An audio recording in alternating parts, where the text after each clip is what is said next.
certain look is curated for TV personalities. Exactly, and that's why I'm saying TV personalities have a certain look, because that is what they were, curated to look like. And then, of course, when they are selected during what they call a screen test, you have to be good looking. Number one. Good looking is what? Exactly? According to the person who's doing the auditions. And good looking is what? I'm asking again. I don't know. Me, I don't audition people for TV. How do I look good? What do I need to do? City, I can assure you, you do not have. No, I do not have a TV face. No. I understand. Listen, City, unajua shida yako ni kuingilia katikati nikikwambia hii story.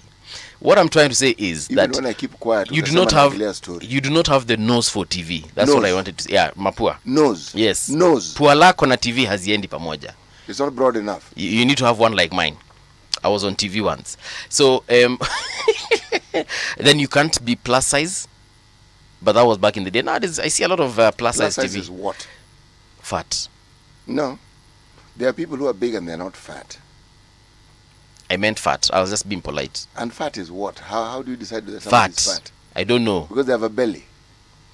The point is, you can't be fat on TV.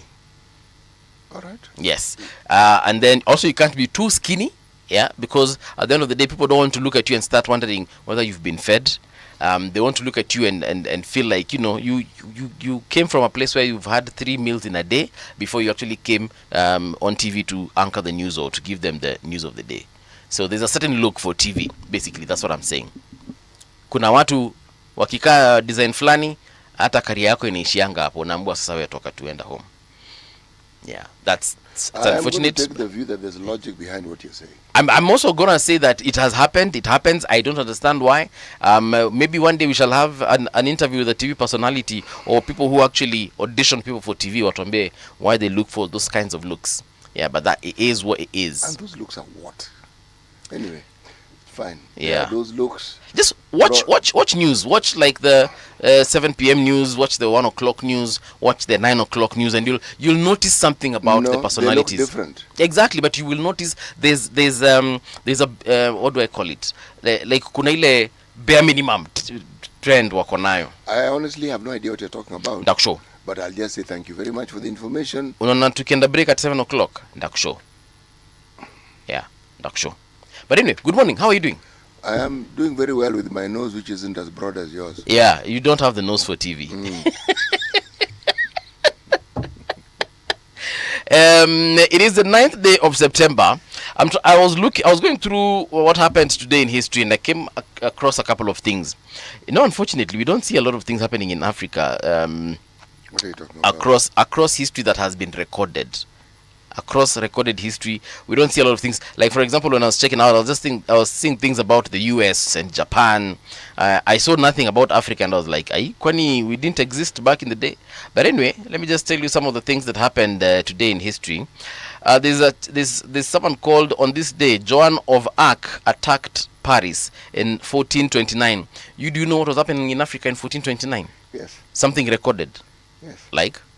If you go to DRC, as we now know it, Congolais. Yes, the Aba Congo. The Aba Congo were already practicing Christianity. In 1429? Yes. 14? Yes, around that, in 15th century they were. Who delivered Christianity to them at that time? I'm not certain who specifically delivered Christianity to them. But they were already practicing Christianity. Yes. They had order. And they had a structure of governance. They have a structure of leadership. Yes. Yes. Wow. I didn't know that. No, you wouldn't. Yeah. The African continent was in many ways way, way, way ahead of the European civilization that is rammed down our throats continuously and giving the impression that we, half the time, walk around naked. They were not. They already had understood that you could make... Wait. Ati what? That we were running around naked. It is not true. There are communities who wore skin cow of animals. There are others who had determined that the bark of a tree could actually be made into cloth, and they had cloth that they would wear. Bark of a tree? Bark of a tree. Yeah. The skin of the tree. The trouser which the tree wears. That one. They had figured out how they could make it into trousers. It can actually be made into a fabric. If it can be made into paper, why can't it be made into a fabric? Okay. Mm-hmm. So I'm simply saying why history is important is you need to understand what was happening in your continent long before this. Yeah. If you go to Zimbabwe and look at the remains that are there, Remains of what? remains of buildings, ancient buildings, stone buildings, and you can see the actual architecture of a walled city. Thimlichoinga, which is in Migori. Thimlichoinga? Yes. Hey. Has similar remains of walled cities, and you can actually see the structure. This is in Migori County. I'm simply trying to explain to you that one of the things that the colonizers did, they made sure they actually erased a great deal of the knowledge that we had about our history. Yeah. Our history was passed down. It was folklore and it was oral. So if you understand who the repository for the knowledge is and you get rid of them, you get rid of that knowledge also. And where can I find this this history? Like in terms of, do I go to the archives? You, sir, with your Google, just Google. No, but you see, there is no Google. I will Google now. I am helping you. Yes. So pay attention. Are you paying attention? All right. History of the Bakongo in the 14th century. Right. And then look for books that have been written about it. Yes. People documented it. And then let us come and discuss it. Yeah. Yes. All right. So. But is there a library I can actually go and get this information from? As in an actual physical library? Yes. Not this specific info, but historical facts. What you do is you search for for libraries that have that knowledge, and then you go to those libraries. Okay. Yes. So something else that happened in history today, this is 9th of September, in 17... Sorry, nimejinyonga. Bless you, sir. Asante. On September 9th, 1776, the Continental Congress formally declares the name of the new nation to be the United States. So apparently before that they were called the United Colonies. Yes. Yeah, so in 1776, on a day like today, they decided to call them the United States of America. Remember when they were doing all this, even when they met in Philadelphia, what they were doing was actually treasonous. And when they declared independence, it was treasonous. Yeah. And had they been found, they would have been killed. Right? So at that point in time when they were resisting the crown, they were people who were actually in the line of fire and their lives were at risk. Okay. That's the thing you need to bear in mind. But let me repeat what I said earlier on. Even as they declared independence and they came up with a constitution, remember the people who gathered to write that constitution were landed gentry, people who owned property. Property here included slaves. All right? And all men are created equal did not refer to their slaves. They meant them, the white folks. Wow. In fact, wow ambao walikuwa pale, wow, kama wow. Wenye walikuwa wanaandika hiyo constitution. Yes, wow. Okay? Right? Yes. If they had meant black people, upon writing that constitution, they would need a clause for emancipation. Yeah. Okay? That came later and was a teeth-pulling exercise. They did not want to let go of their slaves. Yes. A war had to be fought. The American Civil War? According to what do you think it was being fought over? Yeah. So, the point is, history is a great teacher. Yes. But as you read history, you must understand that history has been revised over time. Revisionism is when people rewrite history to suit their purposes and to forward their own agenda, as opposed to reporting what actually happened. Yeah. Yes. All right. Now we know. Now we know. Now I know. Haya, methali yetu leo yatoka pande gani, yatupeleka wapi? Bwana, mimi methali zangu zote zatoka Afrika. Bas. All right? So there is nothing that I will say regarding proverbs that does not involve Africa. Women. Oh, women. Yes. So what about these women? The back of a black woman carries the weight of the world, but a smile lights up the darkness. The back of a black woman carries the weight of the world, but a smile lightens up the darkness. Okay. I agree. You agree completely? Yeah. I mean, women have got this thing about them where they shoulder a lot. But for some strange reason, when they smile, the room becomes a better place. You know, whenever men talk about women and their beauty, they're often referring to their mothers. Yes. Is that so? Yes. And when men talk about beauty and women, the reference point is usually their mothers. Okay. They're not talking about their girlfriends or their wives. No. Their sisters, maybe. The girlfriends and wives are often chosen because of their similarities to their mothers. Okay. The first woman you encounter in your life is your mother. So the values that you appreciate in a woman are the values you find in your mother. True. Same thing with the girl and her father. The role that we play in the lives of our children are so profound. We often don't even realize it. Yes. Okay. But therein also lies the problem, because you will set the standard without referring to the person who was your mother's husband and asking, this lovely lady, when you first met her, what sort of person was she? Yes. Are you saying that we should have asked our fathers? What we should have. Yeah. We should have. I mean, we should ask. I have a discussion and ask your mother, what sort of fellow was this when you married him? It will give you a very close... But I've actually had those conversations with my folks, and they're always very colorful and rosy. Yeah, now you've gotten the heart of the matter. Yeah. That is what they want to tell you. When you get a little older, they will give you snippets to show... Bro, I'm old. Not old as you, but I'm old enough to be told the truth. When you say old, I need to be what? 60? In an African parent's mind, even when you're 60, you're still their child. And there are things that they will keep to themselves and they will not tell you. Okay. But every once in a while, they'll tell you. The point I'm getting at is, our parents are just people. There was this guy who met this lady, okay? And they had issues, and over time, they had a family. Okay. The lesson one learns is how it is they managed. And what shocks you is, if you look at what your parents earned at the time they did, and the number of children they had, yes, you often wonder, how on earth did they manage? Because when you compare with what you earn, you realize, these guys were skirting on poverty. They're not doing too well. But the point... but the point is this. It was a different time. Okay. That particular path is a path that we all follow. That's really where I'm going with this. Okay. Thank you for that, Methali. When we go on a break, I'm definitely going to ask C.T. Muga a lot of questions. And then once he answers me, I will write them on a very long Instagram post. So follow me at Mongala Movie if you want to get the real scoop on C.T. Muga. Right now, though... CT, I'm gonna give you a life story on my Facebook and Instagram pages. Pole pole tu. Alafu ile pesa nitapata nitakupa, tutagawana na wewe. Check out rgk.co.ke if you're watching us for the first time.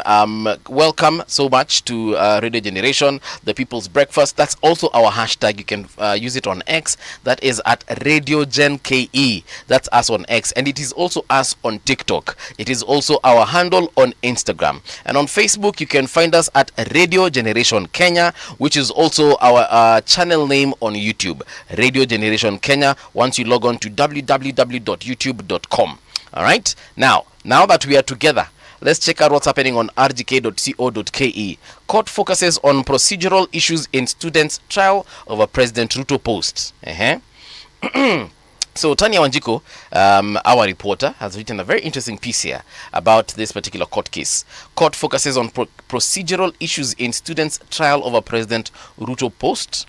A Nairobi court on Monday had the case of a university student accused of sharing content online falsely suggesting the death of President William Ruto. Now, the hearing at Milimani Senior Principal Magistrate Ban Mark Ekhumbi's court focused on the actions of investigators and whether proper procedures were followed during the arrest and evidence collection. Chief Inspector Bosco Kisao of the Serious Crimes Unit at the Directorate of Criminal Investigations told the court that he was sent to Eldoret on November 15, 2024 after authorities received a complaint about the online post. Yeah. Now, City, back in the day, I have no issue with these guys, depicting the president in whatever way they want, because we live in an era where there's freedom of speech, freedom of expression, and many other freedoms, some of which I might not be knowing. But I also come from a time whereby I wouldn't disrespect an elder like that. Yeah, in our neighborhood, no matter the kind of relationship you have with your neighbor, unampatia tu heshima zake. Moja pia mkikosana si lazima muongeleshane. I saw my parents disagree with a lot of people, but they kept their distances. And I think I picked up on that and I brought it to, my life up to where I am today. Nikikosana na wewe city, I might not disrespect you, but trust me, hatutaongeleshana. Lakini this generation of today, man, these guys know and want to express themselves in whichever way they want to. Like I said, they have the freedoms. And perhaps some of these freedoms will be determined by the court, and especially on the case of this gentleman called David Oaga Mokaya. What are your thoughts on his depiction of the president? Caricature is part of literature. Okay? It's a genre of literature. When caricature infringes on someone's right, and by infringing, this is what I mean. You depict someone in a light that, one, A, may not be realistic, B, may impute harm, or could be proved to be utterly and completely disrespectful. Even with the laws that we have, what you now end up doing is you are bordering on hate speech. Because the things you say, you may say, but when there's a demand for you to provide evidence or to justify what it is that you've said, then you'll certainly find that there are very many things that you cannot. I'm not clear about what our law says about such things, but it amounts to slander. Intent could also be computed as having been part of what was taken to court. When you speak and caricature someone's death, even if you say that all you are doing is you're depicting the end of their rule, you may run into headwinds. Because essentially, what are you suggesting? That you have knowledge about that person's going into the afterlife, knowledge that other people don't have. How then do you arrive at this knowledge? What is it that makes you the person who has this knowledge better than others? In the 1970s, an issue came up in this country regarding the then first president, Jomo Kenyatta. Okay. And the then Attorney General, a gentleman called Charles Njonjo. The discussion was a succession discussion. But when Njonjo weighed into it, what he suggested was that people who were then hinting at the possible demise of the president, and according to what was reported then, that this was treasonous. To even imagine the death of a president was treason. As to whether with our new constitution treats it in the same way, I don't know.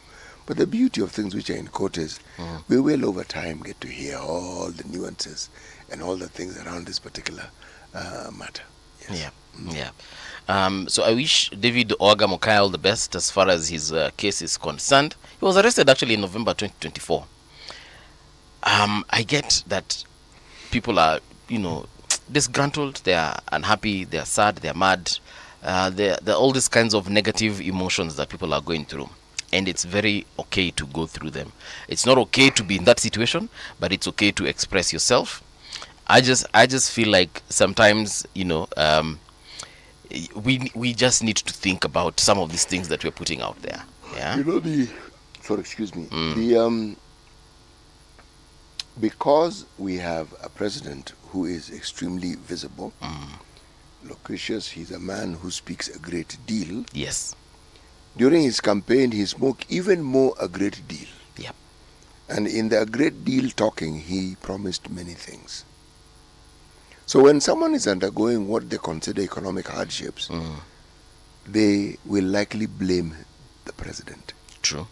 And they will say the president made a promise which he has not kept. In this conversation, I don't often hear what it is that we see as our contribution to our own welfare. The speed with which we blame, or we apportion blame to others, and we assume that the harm and the discomfort that we feel as a result of what other people have done, we then render ourselves to be helpless people who can do nothing for ourselves, Yes. and are completely dependent on what others will do for us.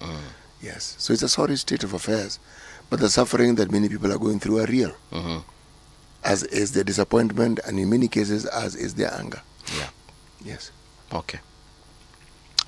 Yeah, it is the times we live in are quite interesting, tough, but at the end of the day, I also agree with you, CT. At what point do you also say CT is a cause of my problems? But at what point do you also say that, as much as it is CT's fault, I could also have done ABCD to ensure that the impact of CT's involvement is minimized? Yes.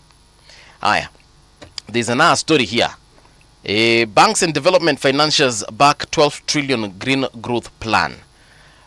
This looks like a continental situation. Let me open it real quick. Africa has secured a 12 trillion, that is 100 billion US dollars financing pact to drive green industrialization. A deal described as a turning point in the continent's pursuit of climate smart growth and job creation. The agreement was signed in Addis Ababa, Ethiopia during the Africa Climate Summit and witnessed by President William Ruto. The deal unites Africa's leading financial institutions, that is Afrexim Bank, but the Afrexim now have gotten out of the African space in terms of development. They've gone to other black-dominated places such as the Caribbean. And one place they are really focused on is Barbados. And I'm forgetting the other country. There's another island country they also Are you referring to Haiti? No, not Haiti.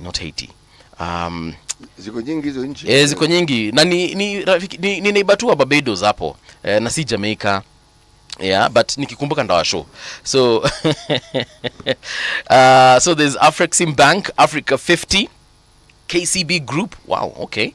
Wait, KCB Group wants to become a multilateral finance institution. Well, anyway, Equity Group, the Stanbic Bank Kenya and EcoBank, together with the Africa Continental Free Trade Area Secretariat, that is KFTA. Yes, I was trying to read out that abbreviation, but clearly it's not making sense. But yes, there we go. I like the fact that we are going towards greening Africa and looking at green solutions for Africa. About 20-something years ago, I was involved in a project called Greening the Amboseli. It was led by was it Sarova? The point is, there was this hotel that was leading the greening of the Amboseli, and we went to Amboseli and we planted very many trees. Why was Amboseli being greened? What had happened to the greenery that was there originally? Yeah, it was it was a conservation effort, just to ensure that trees were being planted all over the country. And one of the places that particular Nini was focusing on, the hotel, because they had a hotel inside the Amboseli, that was one of the places they wanted to do the greening. And I was actually one of the youngest, I was even put on the paper at that time. I was one of the youngest tree planters at the time. And how old were you? 2 years? I was a preteen. I was actually a preteen. I think it was about 11, 12, thereabout. Yeah. It was a big deal. It was a big deal because there was a competition. There was an essay. I wrote my essay, and I was sponsored by the Africa Fund for Endangered Wildlife in conjunction with that hotel. I'm trying to remember the hotel. Relax, guy. It's a big hotel. It will come. Yes. Just like you're looking for the Caribbean countries. Yeah. Cuba is the Caribbean. I think it was Sarova. Trinidad and Tobago, and the Caribbean. Ziko nyingi, brother. Yeah. So do not stress. Dominican Republic iko huko. See, Dominican. I think it's Trinidad. Yes. I think it's Trinidad. And we went there and we did a lot of greening. So I'm always passionate about some of these projects that focus on environmental conservation and just ensuring that we are taking control of our very own climate and stopping or mitigating against extreme climate changes. Okay. So good stuff. And when you plant trees, everything you've said happens. Not necessarily, but it's just one of the conservation efforts. Well done. And for a young person at that time, that project came with a lot of education for me. For example, it's very difficult for me to just throw papers around because of something I learned at that particular young age. That's a good age to learn. Yes, exactly. I learned about trees, species of trees. I learned about birds. And yes, birds, ndege. And I also learned about species that were in Amboseli at the time, and I'm sure they're still there. Learned about animals that are found in the wild and the kind of impact they have on our environment. It was a very good experience. Now you can imagine if every single child across the country learned that. In another 20 years, we shall have better spaces, greener spaces, cleaner spaces, which means cleaner air, and better spaces for us to actually interact. So it's not just about taking a trip down to Amboseli and enjoying the greenery and planting a few hundred trees. There's much more to that. Thank you. Yes. Wacha tuangalie situation nyingine hapa hivi. Do you know Nepal went into riot mode yesterday, and this is what happened. According to Rose Achieng, at least 14 dead in Nepal protests over social media ban. At least 14 people have been killed and dozens more injured in Nepal as protesters clashed with police over a government decision to block 26 social media platforms, including Facebook, X, and YouTube. Hey, kwanza hapo kwa YouTube umeguza mlima. Hapo ndio pesa iko. Protesters pushed through fencing and forced riot police to retreat as they surrounded the parliament building in Kathmandu on Monday. Police were said to have shot at protesters trying to storm the parliament building. Officers also fired tear gas and used water cannons, but were outnumbered and sought safety inside the parliamentary complex, the Associated Press news agency reported. State-run television reported the number of fatalities and wounded. The unrest and violent clashes prompted authorities to impose a curfew across parts of the city, including the area surrounding Parliament and the presidential house. How do you ban social media in this day and age, and why would you do that? Regulate, control, yes. Control. You can regulate it, but you can't ban it altogether. Control, Chief. Control. Yeah. It's impossible right now to control people, Aki. No, it is not. It is. It is not. And that is why you'll get this kind of unrest. It is exactly easier to control people now. Yes. Because of the proliferation of the internet. Yes. The dependence that people have on the internet and the believability factor about things that appear on the internet. If somebody sought to control people, the internet makes it very, very possible for you to control very large numbers of people at the same time. So it's not harder, it is easier. Yes. But now you see what it's doing. 14 dead.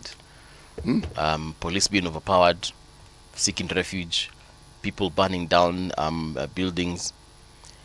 It's a very dangerous place to be as a government for you to decide to ban social media. And then, YouTube actually earns money for a lot of young people. It does, I'm told. Yeah. People earn a lot of money because of endorsements, through viewership, through advertisements, paid advertisements, and so on and so forth. Now you're telling them that they cannot.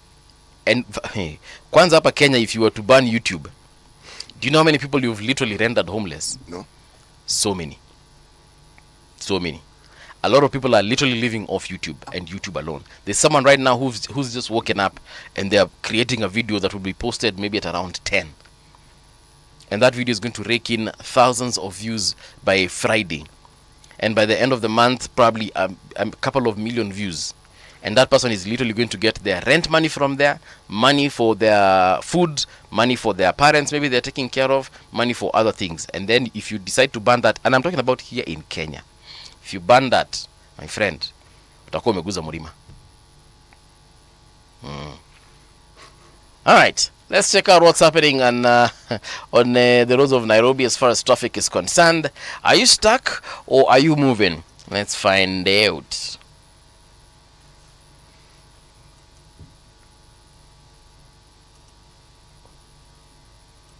Traffic on Radio Generation. All right, I'm looking at some of the spots here in Nairobi. Ngong Road is looking very good at this particular moment. Nothing to complain on Langata Road. Also, nothing to complain on Thika Super Highway. Everything looks good on the Southern Bypass. Kama Kawaida, that place never has traffic anyway. Then Jogoo Road, if you're coming all the way from Doni heading towards town, everything is looking good for you. And last but not least, if we take a look at Ngong Road, no complaints coming from Lenana High School all the way into the junction, past the junction into Prestige Plaza and on to Haile Selassie. Everything is looking fantastic for now. But if you see anything on the roads you think I should know, you know where to find me. Let's check out what's happening on the newspapers this morning. The Daily Nation at the very front page, wanasema hivi: 1 million state workers gobble up half of taxes. 1 million state workers gobble up half of taxes. Is that really true? Well, according to the Daily Nation, yes. Wanasema hivi: trends of public wage bill and ordinary revenue in Kenya shillings, and they're showing here trends from 2017 all the way to today, 2025. A rise in the wage bill, basically. But I don't understand these statistics because the way they've been drawn up, 51% iko huku chini, but tutakuja 48% iko huku juu. So maybe I'll need someone who understands this to explain to us. But that story is on page 4 and 5, and they are saying a hiring spree to meet the demand for more teachers, medics, and security officers has pushed the number of government employees past 1 million. The bloated workforce is consuming nearly half of annual tax revenues, with the runaway wage bill leaving little for development. Why are you saying that, or rather, why were you questioning if this is true? TT. Well, I need the evidence. It's a statement that was made. I've heard the statement. Now I'm looking for the evidence. Okay. And they're saying that government agencies and counties routinely break statutory ceilings on pay. Yeah, so if you want more of that, page 4 and 5. In fact, I wouldn't call it routinely. I would say consistently. Yeah. Okay. County employees go without salaries. That story is on page 7. Yeah. Ruto invites hundreds of tutors to State House for talks on CBE. Stories on page 6. Orders put on ice. E-procurement protest victims team. Huh? Orders put on ice. This is on page 10. Can I take a look at it real quick and see? Angalia, quick. Wakisema orders put on ice, wanamaanisha nini? Because yesterday tulihost up hivi Okango ndo inaweza kuwa ni noma sana kama wamestop hii story.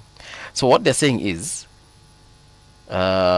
conservatory orders were issued following petitions by civilians and right groups. Ruto suffers double court blow on e-procurement and protest payouts. The president had said the public officials unwilling to transition to the digital system should step down. Okay. So this is a story by Joseph Wangoi and Sam Kiplagat. Now wanasema hivi: President William Ruto yesterday suffered a double blow after the High Court halted the implementation of 2 recent decrees he had touted as solutions to corruption and grievances of victims of violent protests. In separate rulings, Justice Bahati Mwamuye in Nairobi and Kizito Magari in Kerugoya suspended the president's directives on the mandatory use of electronic procurement by all public entities and on compensation of protest victims.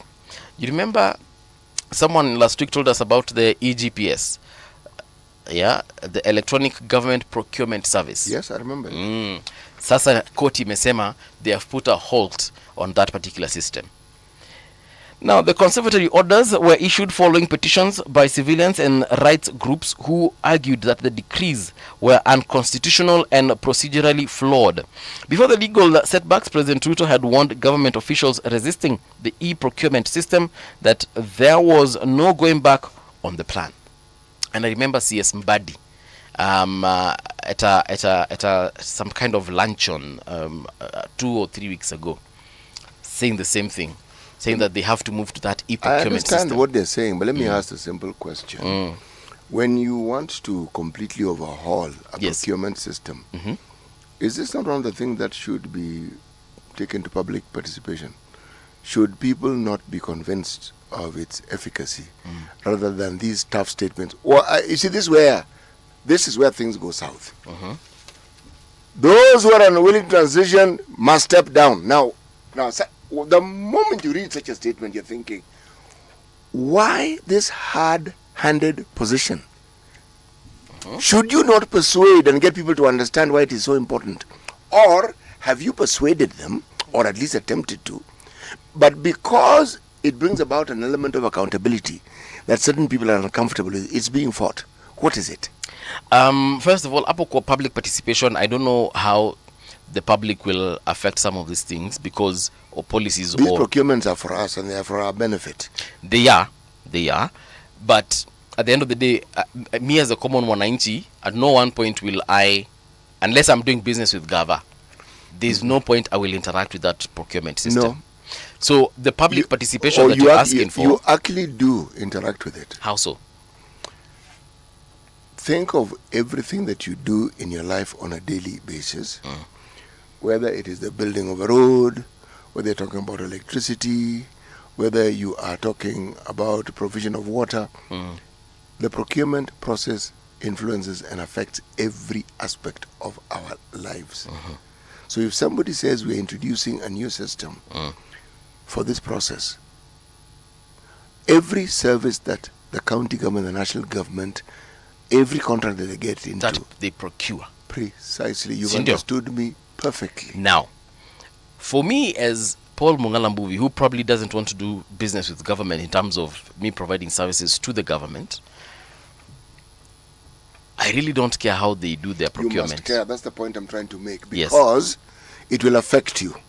Now, if the president says, look, we have to do this e-procurement manenos. No, that's precisely the problem. And then the people involved in government, in procurement of government services, how do you gonna say? No, they do not. This is the point. They are not the ones who have the say. You cannot pronounce a system that is new without going through processes to ensure that it is understood so that when it's implemented, everybody knows what is being implemented. You can't. A fiat is not the way you go about doing business. If that is the case, I'm saying if the processes were followed and people are resisting it, then we must understand what it is that they are resisting and why they are against it. But by the same token, it must be understood how it is the government has gone about introducing this new system so that it is actually understood for what it actually is. Now, my argument here is the fact that we have professionals, people who understand procurement better than me. Mimi ukitaka nifanye public participation, nataka nifanye public participation on what project is actually being brought to me, to my area of residence or to my area of work or to my area of study. All right. So if I'm a student, for example, at Multimedia University, I want to participate on the kind of roads that are leading to Multimedia University, the kinds of lecturers you're going to appoint at Multimedia University, because that directly affects me.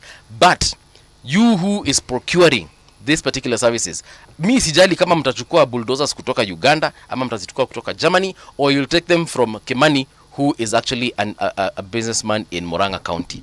All I need to know is that I will have a good road and it's going to be cheap enough for me and my taxes, the taxes that I'm paying to this government. So if you come and ask me, Movie, should we have an e-procurement system?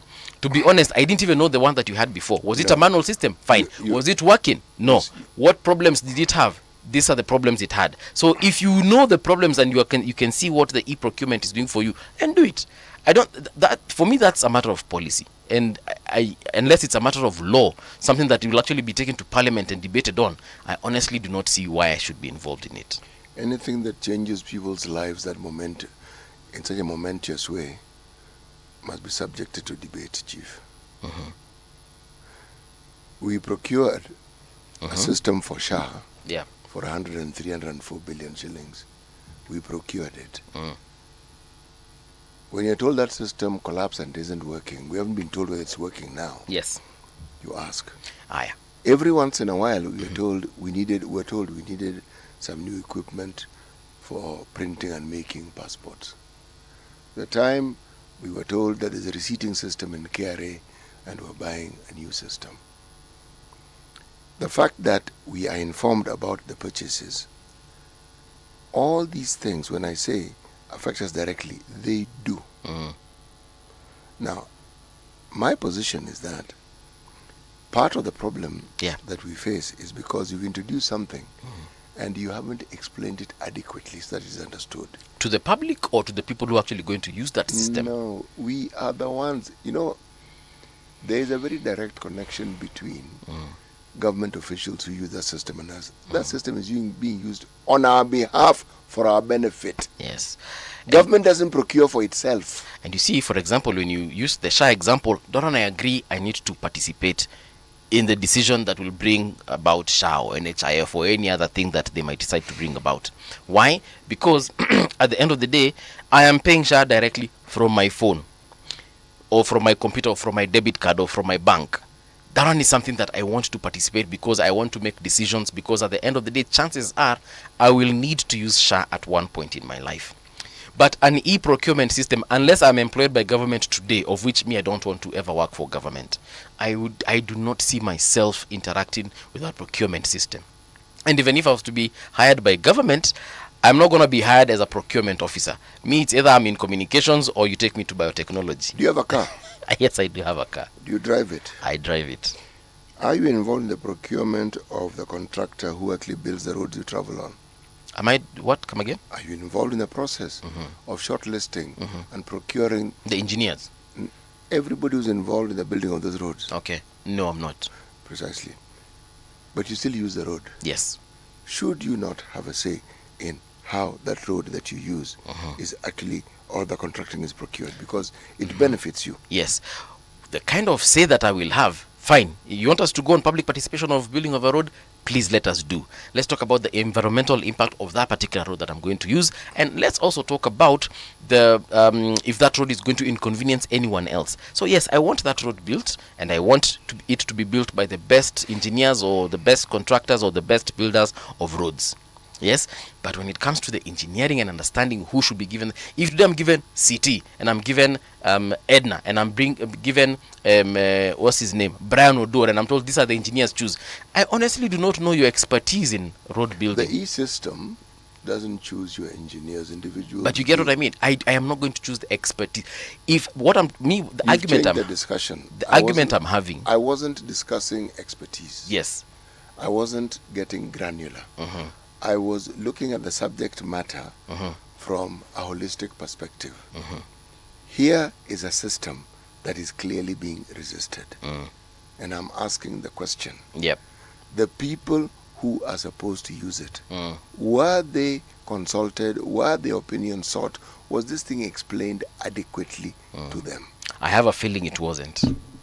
I have a feeling it was.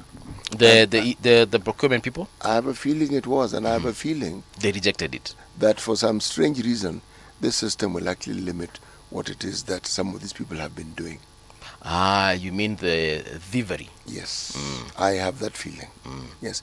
See, the problem is, this particular executive led by William Ruto has such a bad rap that everything that they say, people look for the worst possible interpretation of it. But in this particular instance, given that the governors have all come together and resoundingly condemning it, yes, it's not working in their favor. Kuna shida mahali. Yes, now shida si ati the thing is limping on its head. No, it has sealed the holes. It will create untold suffering for those who had already planned to plunder. Now, the courts clearly have also pronounced themselves on that issue, and they have said that so Ruto suffers a double court blow on e-procurement. So why have also the courts joined in this? When somebody takes a matter to court, yeah, the court needs to hear it. So while they're hearing it, they say just hold. Just hold it. They say until we determine. Just please. All right. Just so that everybody gets heard. Let's hear what they have to say first. But for the time being, just stop. So for them, they're saying, do we have a system that was working? Yes. Let's continue with that one as we think about this other one. That system is not working. the procurement system that is in existence. No, that is not working. Haya, sasa pia wamesema protest payouts pia zimesimamishwa. Yes, again, it's the same thing. It's not as though they're against the plan. They're saying, okay, let's hear what somebody has to say. And you can't continue doing it. And at the same time, we are hearing, so halt, let's hear. Once we've heard, yes, then we will move on. So they are saying here that But the directive faced resistance from county governments, prompting the Council of Governors, a civil rights group, and 3 citizens to move to court. They argued that there had been no meaningful public participation as required by Article 10 of the Constitution, no consultation with counties as provided under Articles 6 and 189. The COG said while the e-procurement idea was sound, its implementation must comply with the Constitution and should not be rushed. So, be ready, they are coming to you to decide on this. I have already given my opinion. What do you think I've been doing since we started having this discussion? So I've been participating. For you, this is public participation. But it is public participation. We have an audience, don't we? We do. Yes. We do. What's on your side of the paper? My side of the paper, let's start with the East African. Fear of voter apathy in Tanzania's October. October is next month. Yes. October polls. The ruling CCM's dominance and edging out of Samia's worthy opponents erodes the glitter of the prize. You know, many of these guys in the opposition have gotten government scholarships in Tanzania, and they're in jail. No, that's a government scholarship. When the government puts you in jail, you know, they feed you, they keep you there. Oh, you're calling it a scholarship? It is a scholarship. For a second, I was like, wait, what? Yeah, it's a scholarship. Yeah. And good long-term, medium-term, but so the opposition. Uganda is not that different, really. Those who have felt like Besigye, you are in jail as elections are around the corner.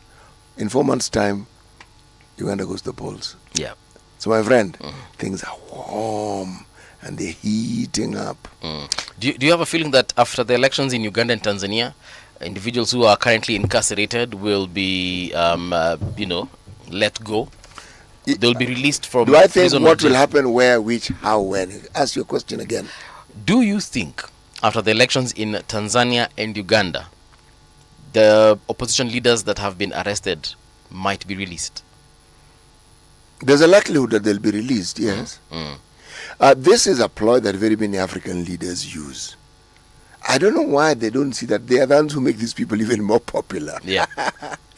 You see, there is no government that will exist without an opposition, whether it is a formal or not. And there is no government that will implement some of its policies without rubbing some people the wrong way. Now, when you have and they are opposing the things you are doing, their job is the easy one. All they're doing is pointing at faults. Your job is a hard one if you're the government, of juggling and making sure these things work. Yes. Now, when you jail these people, the people automatically feel you're jailing them because what they're saying is true and of benefit to them, and you want to silence them. So you make them more popular. I don't know why they don't see this. Many leaders who built their reputation as politicians in the opposition built them because the people in power gave them a hard time. Yes. And in giving them a hard time, we in the media picked up the stories, wrote about them, spoke about them, televised them. So these people just became more and more known. Popular, yeah. Yes, and time became more and more popular. It's not complicated. But there it is. Why Ethiopia and Kenya are invested in Jubaland crisis. This story talks about many things. Yes. Talks about the history of the Nile and talks about the population. Ethiopia has overtaken Egypt in terms of population. Ethiopians are 126 million. The Egyptians are 111 million. So it's only Nigeria that has more people than Ethiopia. Now, in terms of the water, you know, this colonialists called the British brought us very many problems. Somebody leaves their country, comes to our neck of the woods, and starts dictating to us how we should use our water. The problems we have of the Nile, they gave the Egyptians almost unfettered control over the water. How do you give someone unfettered control over water, which is derived from a source which is not even in their country? Yeah. 95% of the fresh water used in Egypt comes from the Nile. So we understand the sensitivity of it. Yes. But this is not something that you speak in loud tones about. This is something you speak soberly as Africans to Africans and say, guys, this is where we are. The building of the great Renaissance Dam in Egypt, in Ethiopia, some hardliners in El Sisi's government even wanted to bomb the dam. You know, that's an act of war. Yeah. Why do you think it is that there was jitters when the troops that are supposed to be helping Somalia maintain peace came from Egypt and the Ethiopians were on high alert? They were like kusha. Ni kama wanataka kuja hapa. It is the same British who are responsible for the problem we now have in Israel and Palestine. Them. Yeah. Nobody else. Them, they had their own issues with the Ottoman Empire and they want to sort out things. But they're fiddling and meddling. It's because they want to bring civilization to all over the world, because they look at you and they're like, look at you, primitive barbarian, and they need to clean you up and get the skin off your back and give you something absolutely like fashion, because they think your fashion ikuchini sana. By the way, yeah, Mr. Mambuvi, yeah, it doesn't quite work that way. That particular narrative worked very well for a very long time. Back in the day when we were actually barbarians. Yeah, and we actually thought that what they were offering was better. Yeah. There are very many things they offered which were good. Yeah. But we also had infinitely many things which were good. Yeah. I want you to read about the history of the Bakongo and the time that they were trading with the Portuguese. Right. And the schools that they set up. Schools where people went to learn governance. School. These are the Bakongo people. Bakongo, the arts and crafts. Walijenga shule. My friend, those guys were ahead of the curve. And they're not the only civilization on the continent. To understand how far ahead we were, just go to Egypt. Right. So pyramids. On this continent. Come down to Sudan. Most people think the pyramids are all in Egypt. Some are in Sudan. I'm simply saying the history of this continent has been undertold. And what has been told was the revised version of what the colonizer wanted us to understand. Yes. There are those who argue that Jubaland is important because it acts as a buffer against Al-Shabaab. That is what some people are saying. But Jubaland is not homogeneous as they would like to suggest. Under the rulership of Madobe? Madobe only controls a certain percentage of it, doesn't control Jubaland in its entirety. Right. The government of the federal government controls some, Al-Shabaab controls some, so yes. There's I wanted to ask you when we were talking about the Brits. Do you, because when they, I wasn't there, I wasn't alive at that particular time. Me, I was alive after everything became what it is today. But do you feel or believe or think that had we not gotten colonized, would still be behind on a lot of things? Behind whom? Behind the rest of the world. No, I don't think so. For example, modern medicine. You see, we didn't need to be colonized. We just needed to interact. The Chinese and the Portuguese and the Indians who visited the East African shores for the longest time didn't colonize. They influenced and they traded. There are very many civilizations that did not grow because they were colonized. They grew because they were interacting with other civilizations. That's how they developed. So one could argue the development was almost organic. With colonization, certain things were imposed on you. So it's not as though you had a say. Yeah. And in imposing it, they disrupted the flow that you had. Yes. So the jury, as they say, is still out on that one. So I was mentioning, like, for example, modern medicine, engineering, some of the things that we could have picked up on, like fashion. We didn't need to be colonized for us to understand those things. We understood engineering. Right. But then why do you think the Europeans, specifically the ones that came to colonize Africa, the African continent, did what they did, the scramble for Africa? Europeans, whether it is the Germans, whether it's the Scandinavian countries or those mainland Europe, these are fellows who for over 2 centuries were fighting, Chief. It's a history of constant fighting. Constant. Yeah. What you know as Italy had very many states within it. It's a guy called Garibaldi who beat people's heads and made it one state. Germany the same. There was Saxony, there was what. It took Otto von Bismarck to... If you talk about the Slav areas, it took Tito to bring all those fellows' heads together. These people had a history of fighting and killing each other for centuries, not decades, centuries. We had our own infighting. We had our own expansionist ideas, and every once in a while there was somebody who thought he was stronger than everybody else. We had that history, but it was our history. We didn't leave our continent to go and disrupt theirs. They left their continent to come and disrupt ours. It's something they're accustomed to doing. They haven't changed. It is the weapons that they use that have changed, but they still do exactly the same thing. At the heart of most of these relatives of ours in the West, we are inferior to them. At the heart, yet when they think, when an African does something and it works, it must be easy, otherwise it couldn't be done. Africans are not supposed to be that intelligent, they're not that smart. Yeah, that's why they think the pyramids were built by aliens. They will find reason to explain how it didn't happen. Yeah.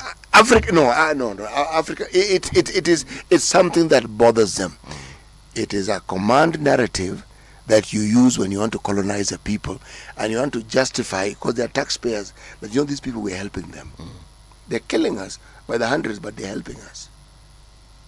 And you would think those habits were only on this continent. You only need to look at what they did to the Native Americans in Canada and the US, just to tell you how these people think. And don't ever lose sight of it. At the heart of it, that is how they think. Okay. A big shout out to a couple of people here on social media. Let me start with one. Kavua Musioka amesema niko locked in, my guy. The back of a black woman. He's picking up on the methali you gave us earlier on. Then we have Abukas amesema, I try again. Good morning from Denmark. Can we have a discussion one day about Africans' inferiority complex in relation to Europeans? And Siti Muga here has just, underlined it. And then amesema pia 60 plus years of taking on the victim's role. Yeah. And 60 plus years of of always blaming others. That would be interesting. Abukas, I agree with you. We will definitely find time to talk about Africans, and perhaps we can also talk about our soft power, if at all it exists. Engineer Faita Karaoke amesema, greetings from Memphis. So we are back to Hustler Jet even after it was exposed. We are borrowing 2.29 million per minute. Yes, Engineer Faita, that's where we are at. Carol Nyambura, good morning everyone. Carol Nyambura, good morning to you. Then we have Pwani Economic Revolution. Not wanting to be able to interrogate procurement is the same attitude that makes us not want to interrogate leaders we choose. Pwani Economic Revolution, thank you for your comment. Let me just read it again. Not wanting to be able to interrogate procurement is the same attitude that makes us not want to interrogate leaders we choose. All right, Pwani, well taken. Then there's Michael Olande. Good morning, Team Radio Generation. Michael Olande, a very good morning to you and welcome to Radio Generation. I've seen Michael Olande a couple of times, so yeah, ameshakuwa mwenyeji.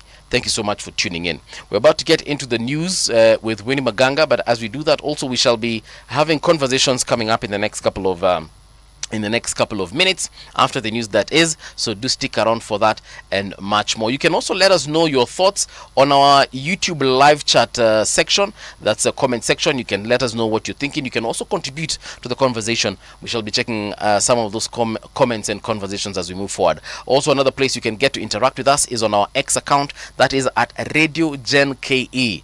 Find us there. Also, let's get the conversation going. Right now, though, here is the news with Winnie Maganga. Radio Generation, the sound is fine. Pump it up, turn it high, all the time.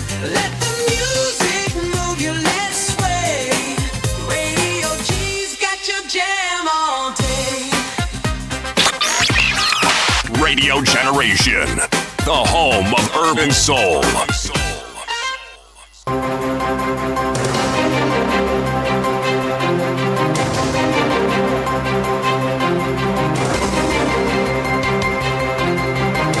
This is the Radio Generation News.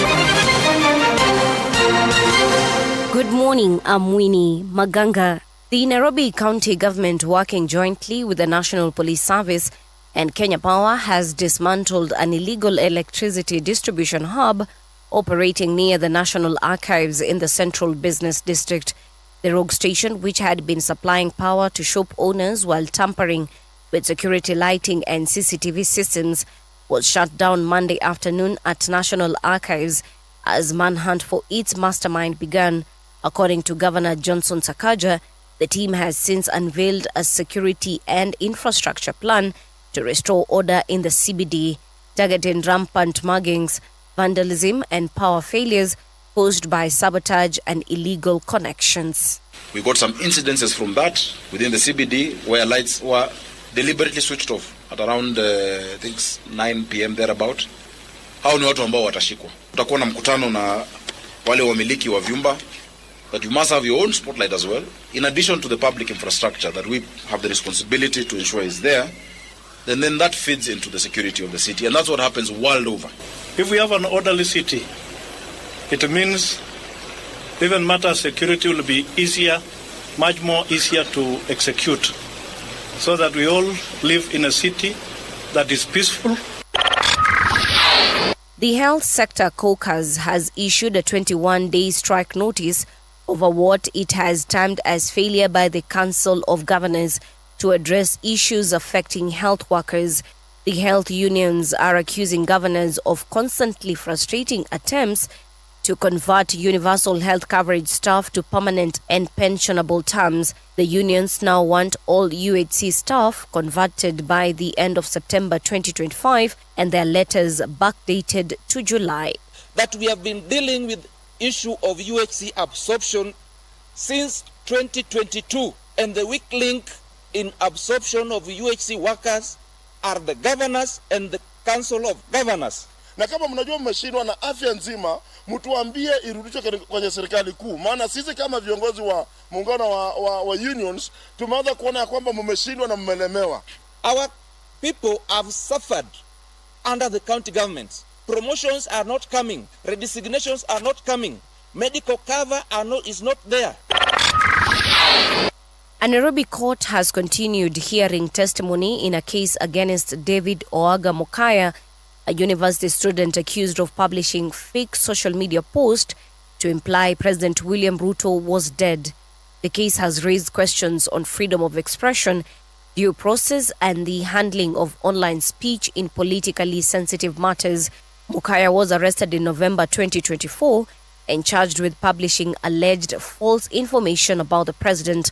Mokaya, who has pleaded not guilty to the charge of publishing false information, appeared before Senior Principal Magistrate Benmark Ekhubi. Did you explain to him the reason why you were arrested? Yes, Your Honor.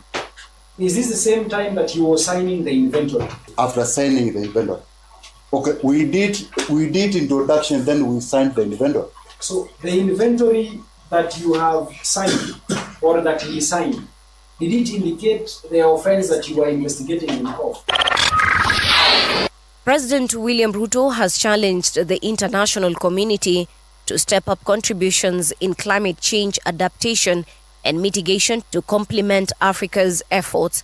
The president said Africa is taking bold approaches to climate action by adopting climate-positive growth, positioning the continent as a source of solutions rather than a victim.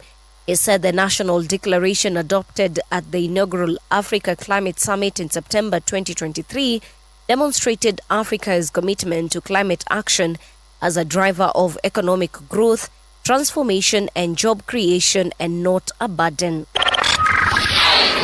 Nepal has lifted a social media ban after it led to clashes between protesters and police that have left at least 19 people dead. Thousands of young people had forced their way into the parliament buildings in the capital Kathmandu on Monday, asking the government to lift its ban on the 26 social media platforms, including Facebook, X, and YouTube, and to tackle corruption. The decision to lift the ban was made after emergency cabinet meeting late on Monday to address the demands of Gen Z.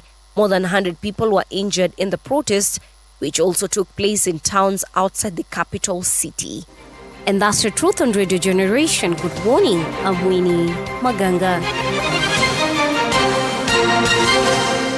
The views and opinions expressed on this program are those of the guests and do not necessarily reflect the views of Radio Generation. Radio Generation assumes no responsibility or liability for the interviewee's views. This is Radio Generation. In the beginning, there was morning radio.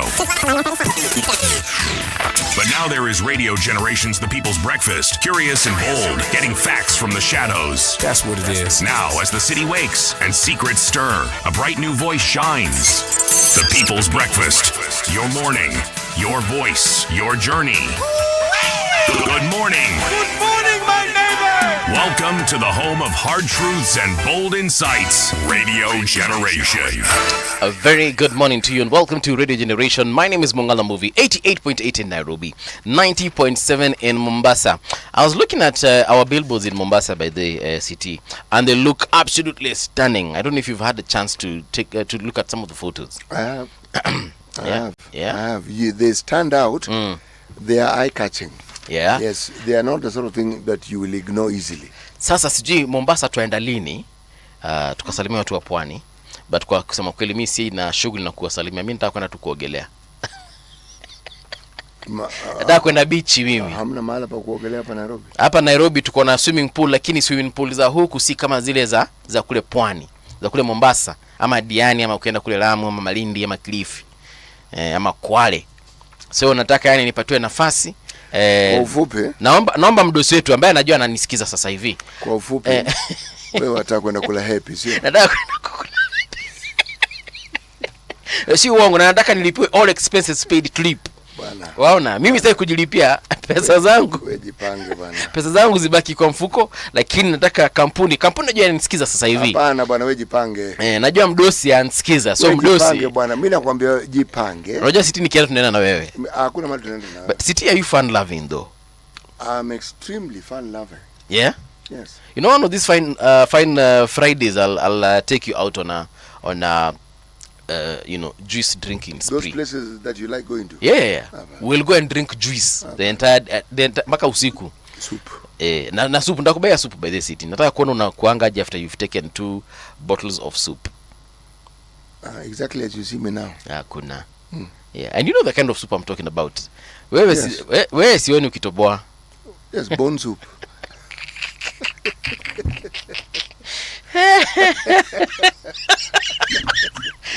Iko shida hapa.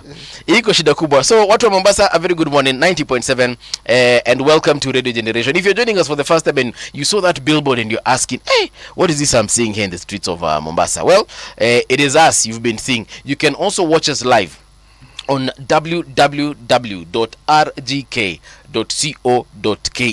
That is where the conversation is taking place, and that is you will also get some top stories there in case you do not have time to go and buy yourself a newspaper. But I can assure you, whatever you're seeing on that website is exactly what is in the papers of Kenya today, and actually of the larger, maybe even East African region. So why don't you check it out?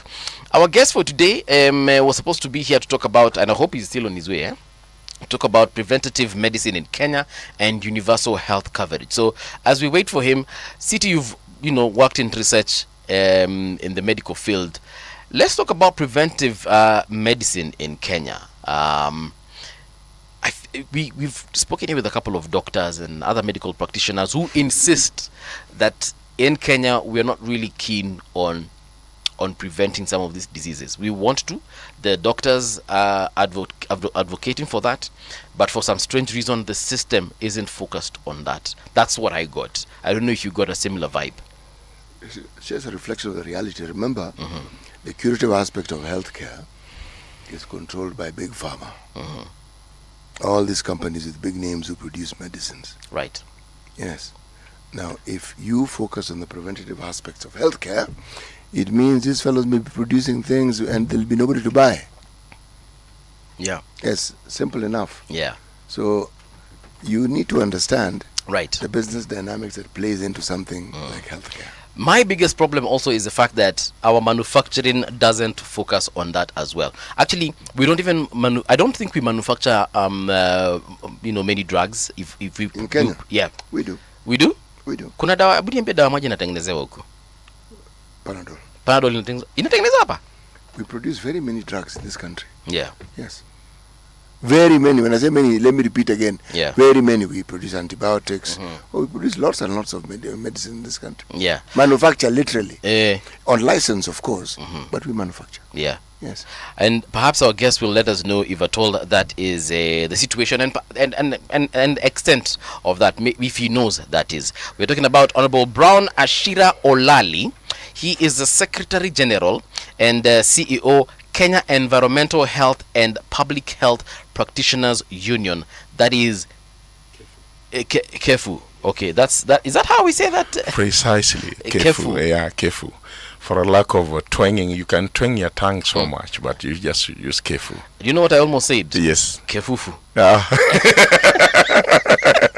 I almost Should said be careful. I almost said kefufu. Yeah. But yes, welcome to the show. Thank you so much.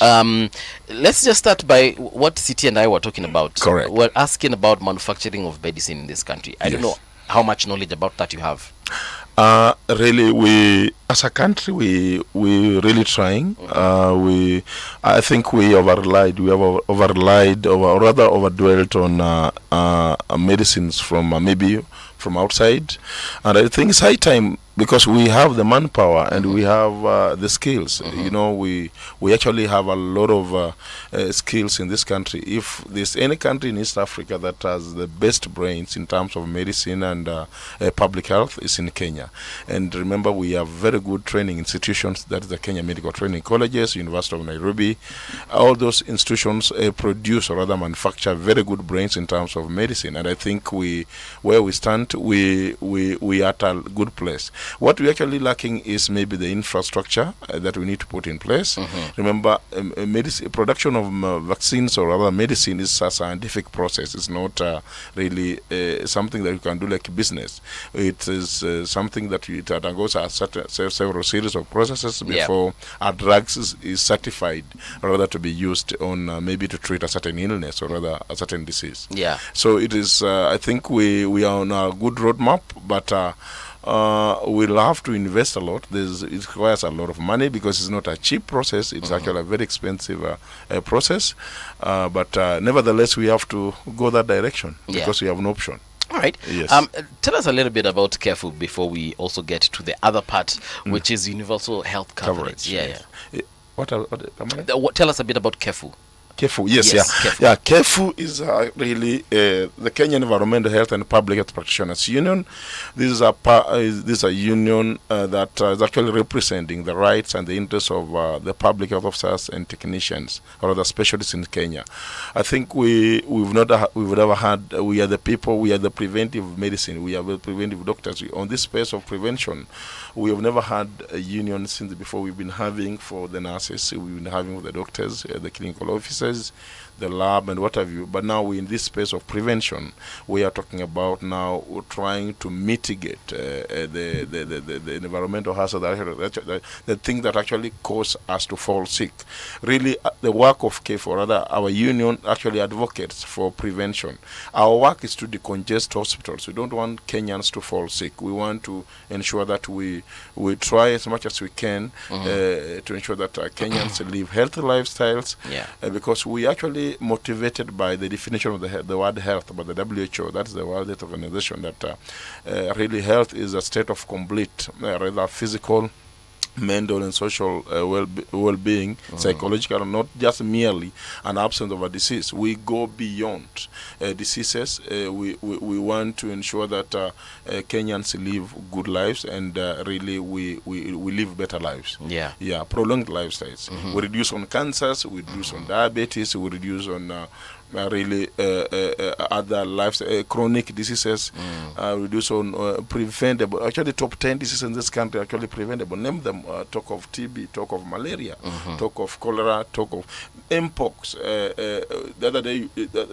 Yesterday I was seeing BBC was trying to report there's an outbreak of Ebola. Ebola virus, even in Congo. Right. If you are not careful, really, it usually spreads over. So the people that are actually mandated to prevent us, or rather to protect us from such emergencies, from such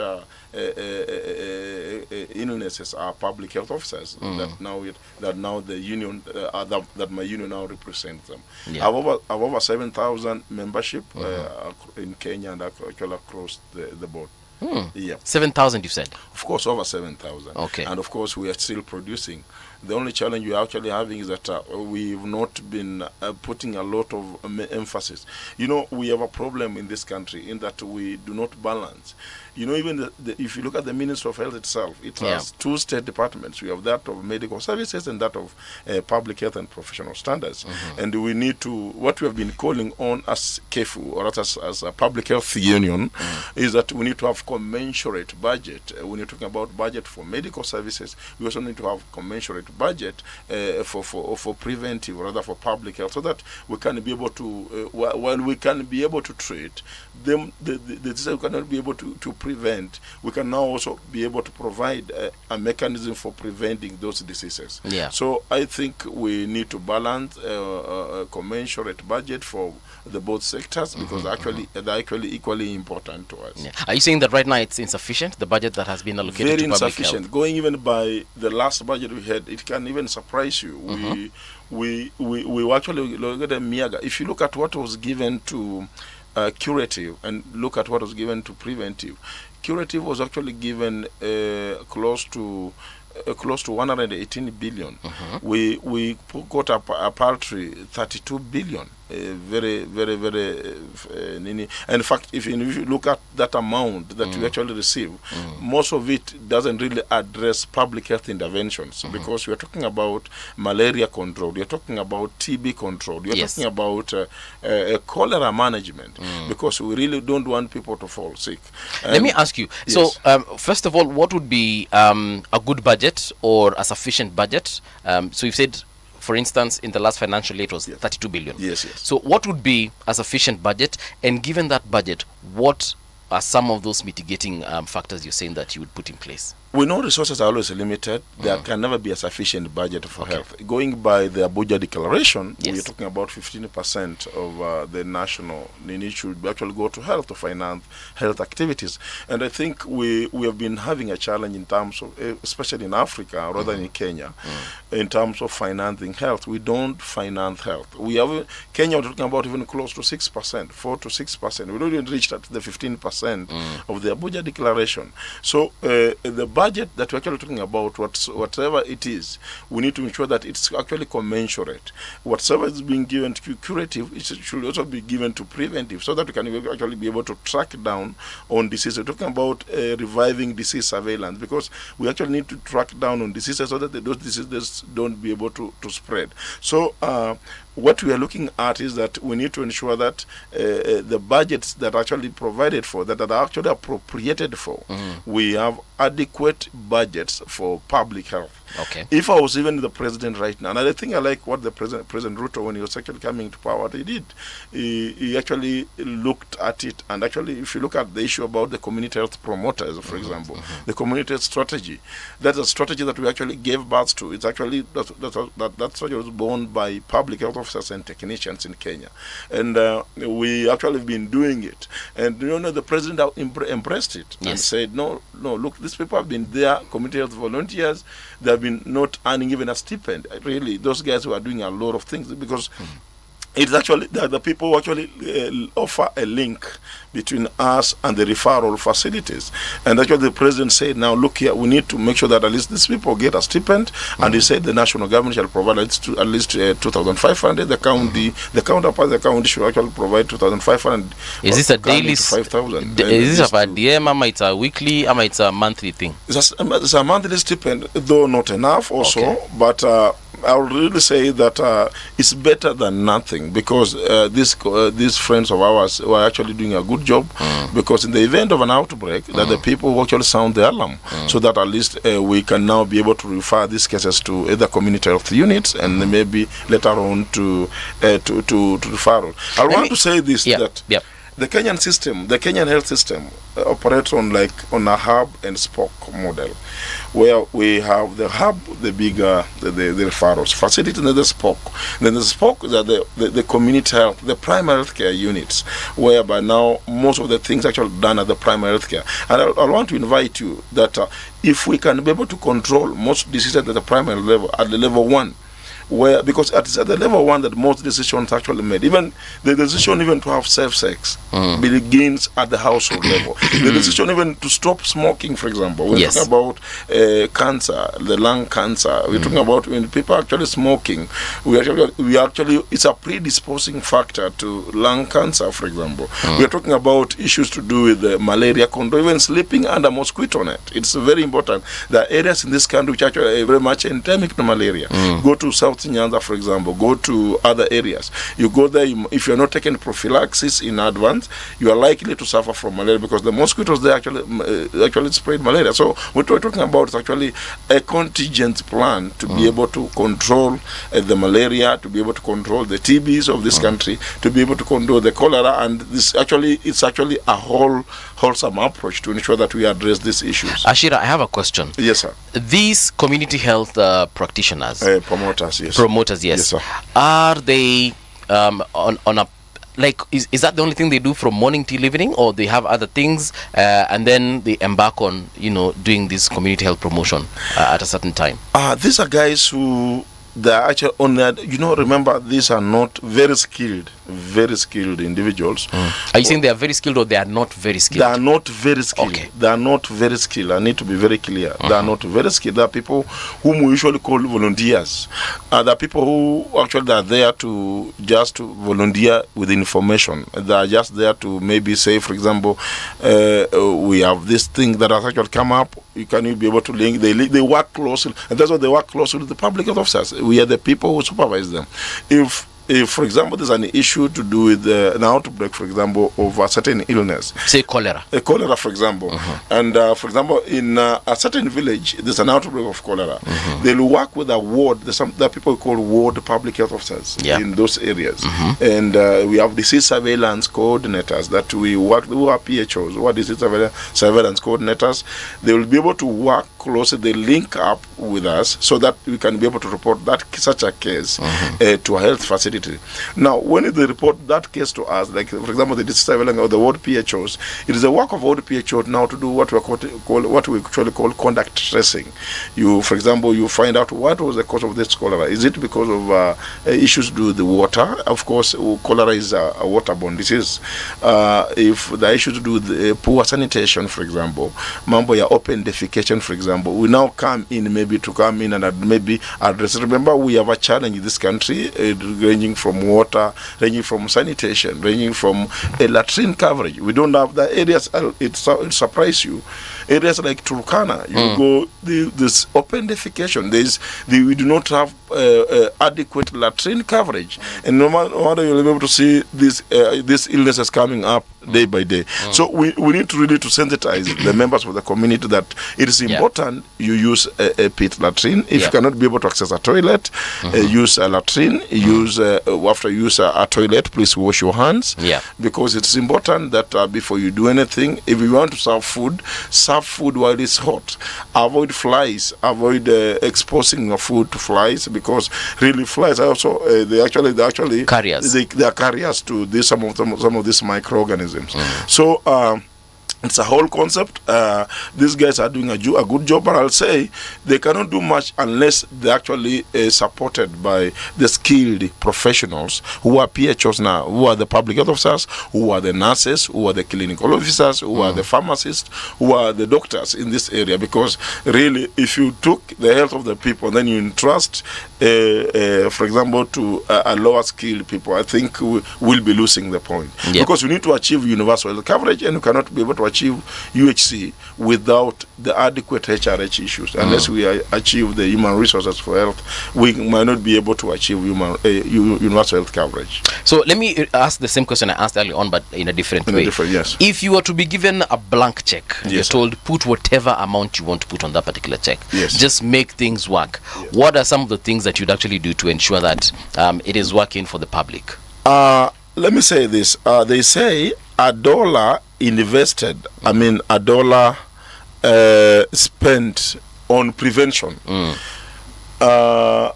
it's equivalent to almost $10 saved. If you are to invest $100, for example, or $10,000 in prevention, you'll almost actually be able to save $100,000. So it's an open check. It's common sense. Though they say common sense is not common to everybody. You keep talking about prevention is better than cure, but you'll ask yourself, how often do we talk about this prevention then? How often then we invest in this prevention? If I was even the president right now, I'll be able to put much more resources in prevention.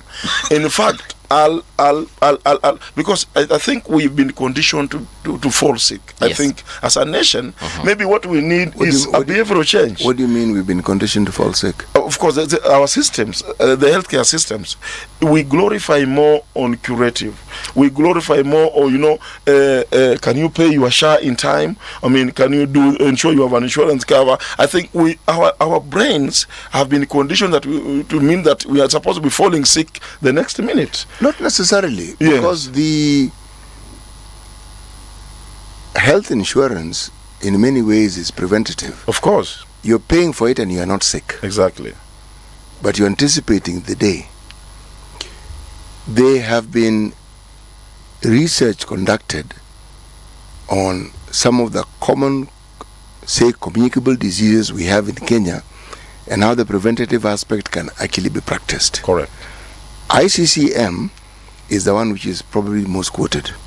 Integrated Community Case Management. Correct. It was piloted and it was enacted in Homa Bay County. Okay. That particular research, the outcome was very clear.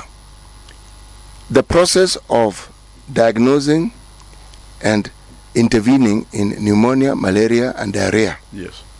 Because these were common enough. Okay. With the same lay people that we speak of, indeed not highly trained, but specifically trained to syndromically understand what it is somebody with malaria might exhibit. Somebody who has diarrhea. Science, Diarrhea is easy. That one you don't need to worry. When you have diarrhea, you will know you have diarrhea. Yes, or you definitely will know. Of course, yes. Again, pneumonia. That intervention reduced hospital attendance, the results of a 3-year study, by 75%. Okay? Now, it lends to what you're saying about our mindset. Why have the findings of such a study not been used to escalate this particular process elsewhere? Every emergency that we've had will not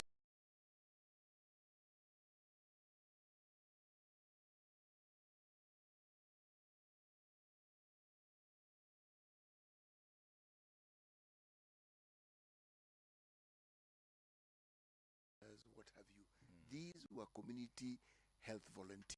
They have not been utilized because the emergency nature of HIV is no longer with us. So, the resource that is human exists. Okay? The will to ensure that we employ them, and this is where you are right. That's true. The conditioning about curative. It isn't that we like the curative. The procurement process of ensuring the curative aspect of healthcare involves a lot of money. It is the money element in the curative aspect of healthcare that is the problem. Okay. The money element. Because preventative, there isn't much money that you're going to spend. Curative, you will buy a lot of drugs. Yes. Precisely. Correct. Now, if you talk about healthcare and how it is that you can hold at bay non-communicable diseases, the things you need to do so that your blood pressure doesn't do a thing for you, correct, diabetes doesn't. What do you mean a thing for you? It will hold you captive. Okay. And you'll be seeing death every day even as you walk. Diabetes, all these conditions that we now say are major killers, heart conditions. Correct. That's true. There are lifestyle changes that people can employ at an early age. So you don't really need to be taking drugs for this. Now, having made that lengthy statement, let me go back to what I was asking. Are health practitioners at the forefront of championing the preventative aspects of healthcare? Let me put context what I meant by saying we have been conditioned to sick, to feel that we can be sick. Yes, I agree with you. Insurance is supposed to be a preventive measure, but then it's not supposed to be like I should be fall sick so that I should be able to utilize my insurance cover. there should be an element that we need to ensure that we prepare our membership, we prepare Kenyans that to live longer. I'll give an example, and you've said, rightfully said, even HIV is a preventable disease. Assuming we said, like for example, as we talk right now, there's no donor funding for HIV and AIDS. You remember what USAID withdrew a lot of PEPFAR donor funding and what have you. Remember, those the ARVs, they are very expensive. Even the management of HIV itself, it's very expensive. We cannot be able to afford as a country. If we are left on our own, we can't. No. I mean, it's expensive. Yes, pause. Yes. Who says we can't? I mean, because of the expensive nature of those drugs. Who says we can't? What do you mean we can? I mean we can. If we're talking about affordability, yes, and we're looking at what we can afford, yes, can we afford the preventative aspects of healthcare? We can. Precisely. But look at the way we have been structured. Look at the thinking of most of us as Kenyans. You know, I want us to be a Kenyan. I want us to think. Look at the Minister of Health. If you look at itself, supposed to be the Minister of Health, but look at it. We have been categorized to be the Ministry of Diseases. Like even if you look at the management of the Ministry of Health itself. Look at the people leading the health itself. You get them. I've no problem with doctors. They are my colleagues. They are my friends. But look at them. You will find even getting a public, even the people who advise the presidents, they are not people who have been who have knowledge on preventive. There are people who have knowledge on curative. There are people who have knowledge who are clinical in nature.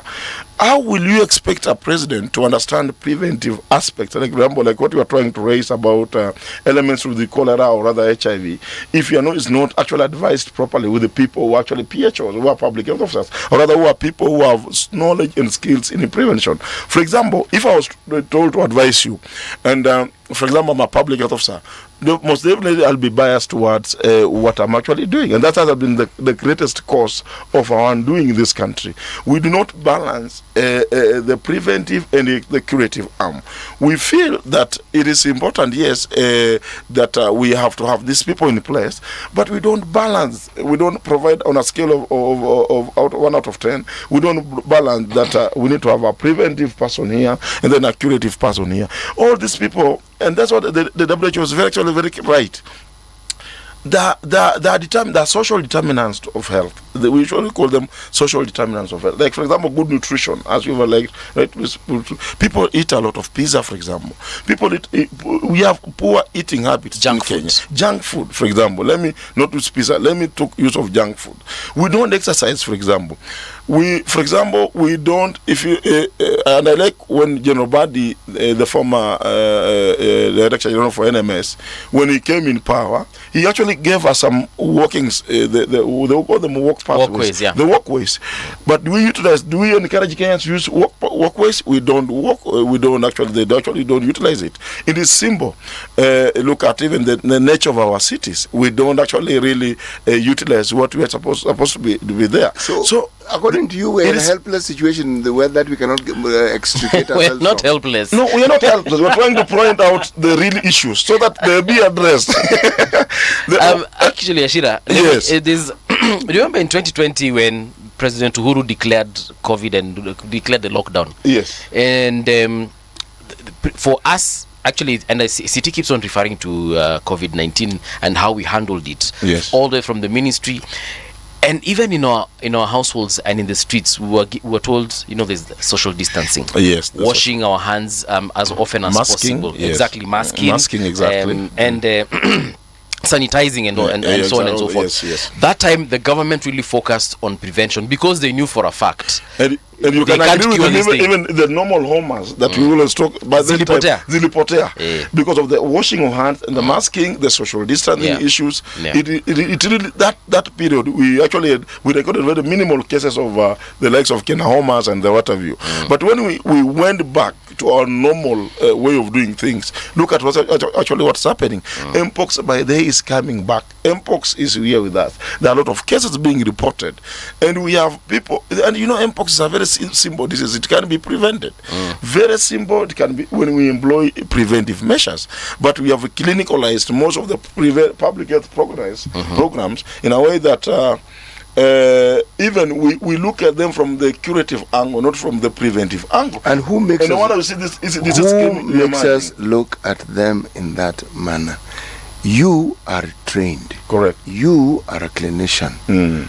You are also trained in public health, are you not? I am. Precisely. What prevents an officer from practicing the public health they are taught? It is the policy arm. We have a problem in the ministry.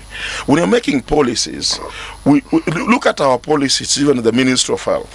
By the way, it is for the first time we have the Public Health Act, Capital 42. The Public Health Act, it was first enacted in the year 1921. I'm sure you are not born again by then. I was not. None of us were born. None of us. That is the grandfather. It is actually that's the act that the former president used even to control. President Uhuru? Yes. Or which president? President Uhuru Kenyatta used to control COVID-19. Even Mpox, we are actually using the same act, but more often than not, we ignore the provisions of the Public Health Act, and ignore. It exists, but we ignore it. Where does policy come in? The people who make policy, they appear biased towards curative. They appear biased. We have policies that are actually not implemented at the Ministry of Health. My question was, is there anything that prevents you as a practitioner from adhering to the public health norms that you are trained in? Does anything stop you? But you see, when I have a policy, when I have a guideline, there's nothing that actually precisely that stops me. Does the guideline prevent you from practicing public health? There's no guideline that prevents me from practicing. I do practice as a public health practitioner. But when I'm practicing here at the level 1 here, then at the policy level, I'm not felt. Let me give you an example. Yes. And why I'm insisting on this. The structure that you speak of, I understand. Okay. I even understand the prohibitive nature of it. Okay. When HIV came into being and was a menace, one found that there are parts of this country where the prevalence was so high, it was almost 1 in 3 people were HIV. So you knew we have a problem here. Okay? To be able to ensure that adherence is something that is practiced, there was need to train lay workers. Okay? We call them peer educators. Exactly. Okay? People who themselves were HIV positive and who could self-declare and tell people, I am HIV positive and these are the ARVs that I take. Okay? And they were trained to counsel people in adherence. Right? That's true. Up to that point, we have no problem. Then came the issue of how do you ensure in some remote places where there is a clinic, there is one nurse. This nurse does everything. They look after babies, they look after mothers, they look after people with broken legs, everything. And they also dispense. Okay? So how do you train a lay worker to simply count drugs and package them so that you know when you require this sort of drugs, under supervision, this is what you give. Okay? You bring in people who are peer educators to do that with ARVs. Correct. Headwinds. There was a provincial headquarters then. These people are not trained at KMTC. You don't need to be trained to count drugs. Okay? You don't need. You also don't need to be trained to weigh someone. You do not need to be trained to fill a form. Filling a form, you're shown and you fill. What I'm trying to say is there's a term called task shifting. Task shifting, exactly. Task shifting was resisted. So when you talk about policy, I understand. But it was explained the benefits and the impact that it made. People slowly began to understand that actually, given just the number of trained healthcare workers we have, if you're to ensure that people receive the service, you are going to need volunteers. And you're going to need locals who locals can identify with. What am I saying? I am saying the problems with policy makers is understood, Agreed. nothing stops the worker at the clinic from leading people to cut grass. Nothing stops them from ensuring that all the stagnant That's what water. we're actually doing. That's what we're actually doing. That is my point. Yes, because if they do what they're supposed to do, policy doesn't prevent them. Nothing prevents them. Let me ask you. Ask me. Let me ask you a question. Ask And I me like even- ask me even too. the way the way you're bringing it chronologically. Okay. These people who are PHOs, we call them public health officers. We've been working, and I think I want to agree with you. Have been working and doing an excellent job. These people retire. They are never replaced. Some of them die. There's natural attrition. Remember, also the population, as we grow, the population also appreciates. The kind of the people, the WHO recommended ratios. For example, one public health officer is supposed to address around 6,000, the members of the population. If you look at, for example, Nairobi, for example, one ward, I'll give an example of Komarok ward, it has around 35,000 population. That 5,000, we have only one PHO manning that ward. Tell me, what impact can one public health officer create in that 35,000? That is where that's what I'm saying. That's where the lay workers come in. Yes. I can give you examples of people who found But why should we employ lay workers when we can we have skilled you do not professionals? need to employ them. There's a place I once worked in Kisumu County. It was one of those satellite places. It was called Manywanda. I still remember it. Yes. Manywanda. Yes. It was a wonderful facility. Yes. That had been ignored completely at that point in time. Yes, yes. In fact, there was a tree growing in the middle of a house. The house was supposed to be a staff quarter. Mm-hmm. There was one nurse.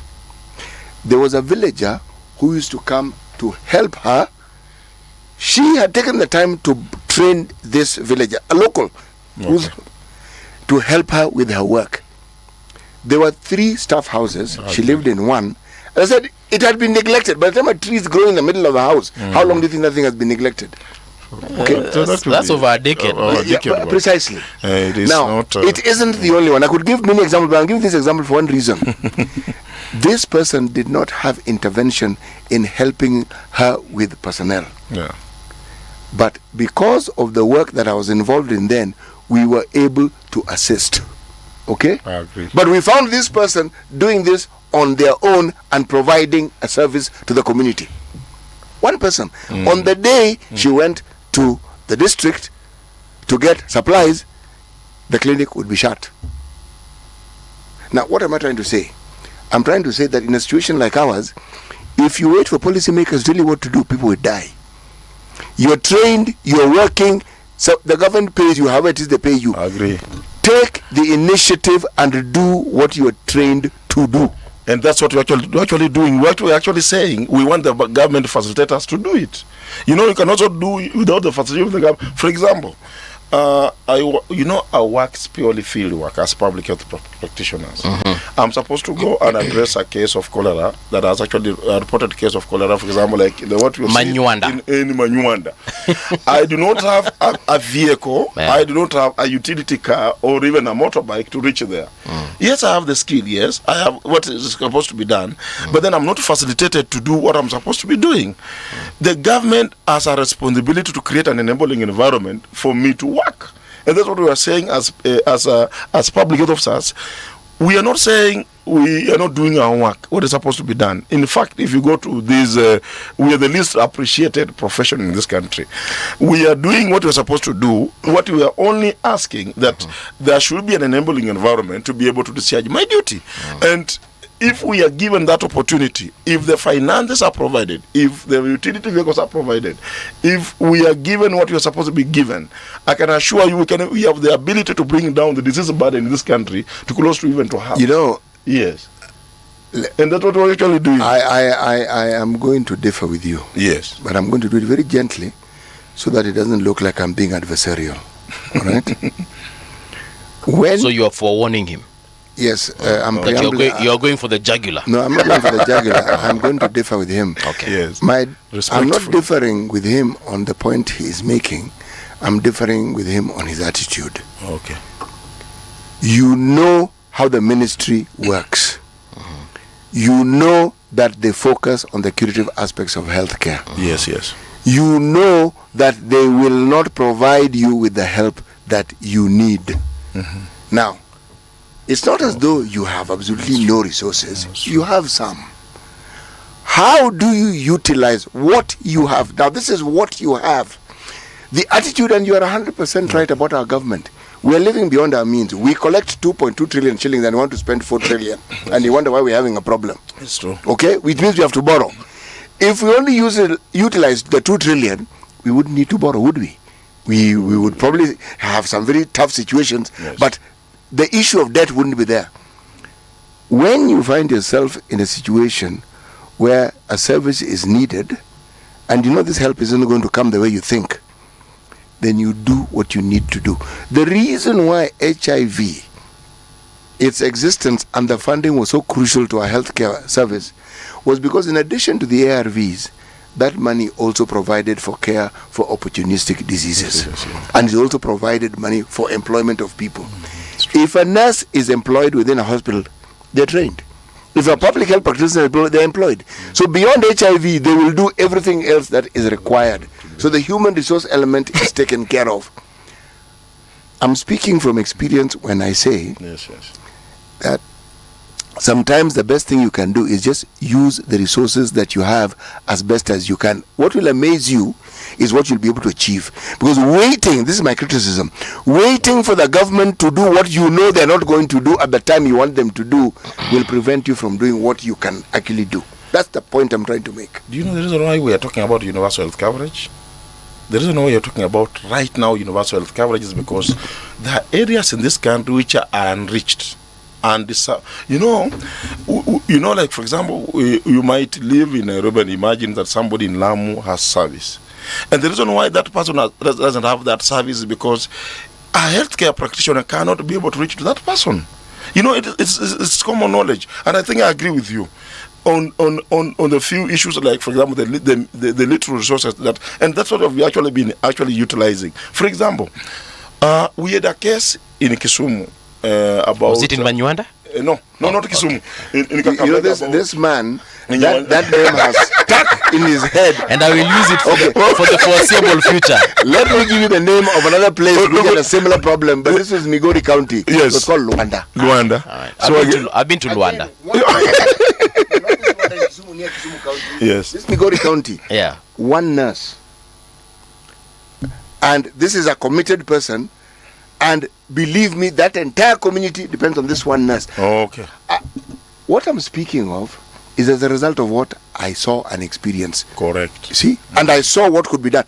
Before help came, they were surviving. Now, can you imagine when now help came? Because it eventually did. I worked for the Kenya Medical Research Institute. Okay. We provided that help which hadn't been there. And believe me now, what you're saying happened.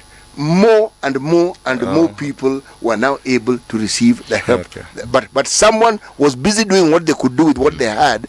So when you found them, you just beefed up what they had and the work continued. That's really my point. Ashira, you were actually saying something before I brought up Manywanda. I wanted to give an example of Kakamega. Yeah. We had a case in Mukumu where we had cases of food poisoning. The school. The school. Yes. Had we had a food and water quality lab, for example, in Kakamega, even the waiting time, even if we were to do sampling, the sample that we go and maybe test for bacteriological and chemical analysis, we could have actually gotten the results as quickly as possible and maybe address the problem immediately. But you see, those samples were taken and they were going to be brought to Nairobi, the National Public Health Lab in Nairobi. Look at the waiting time.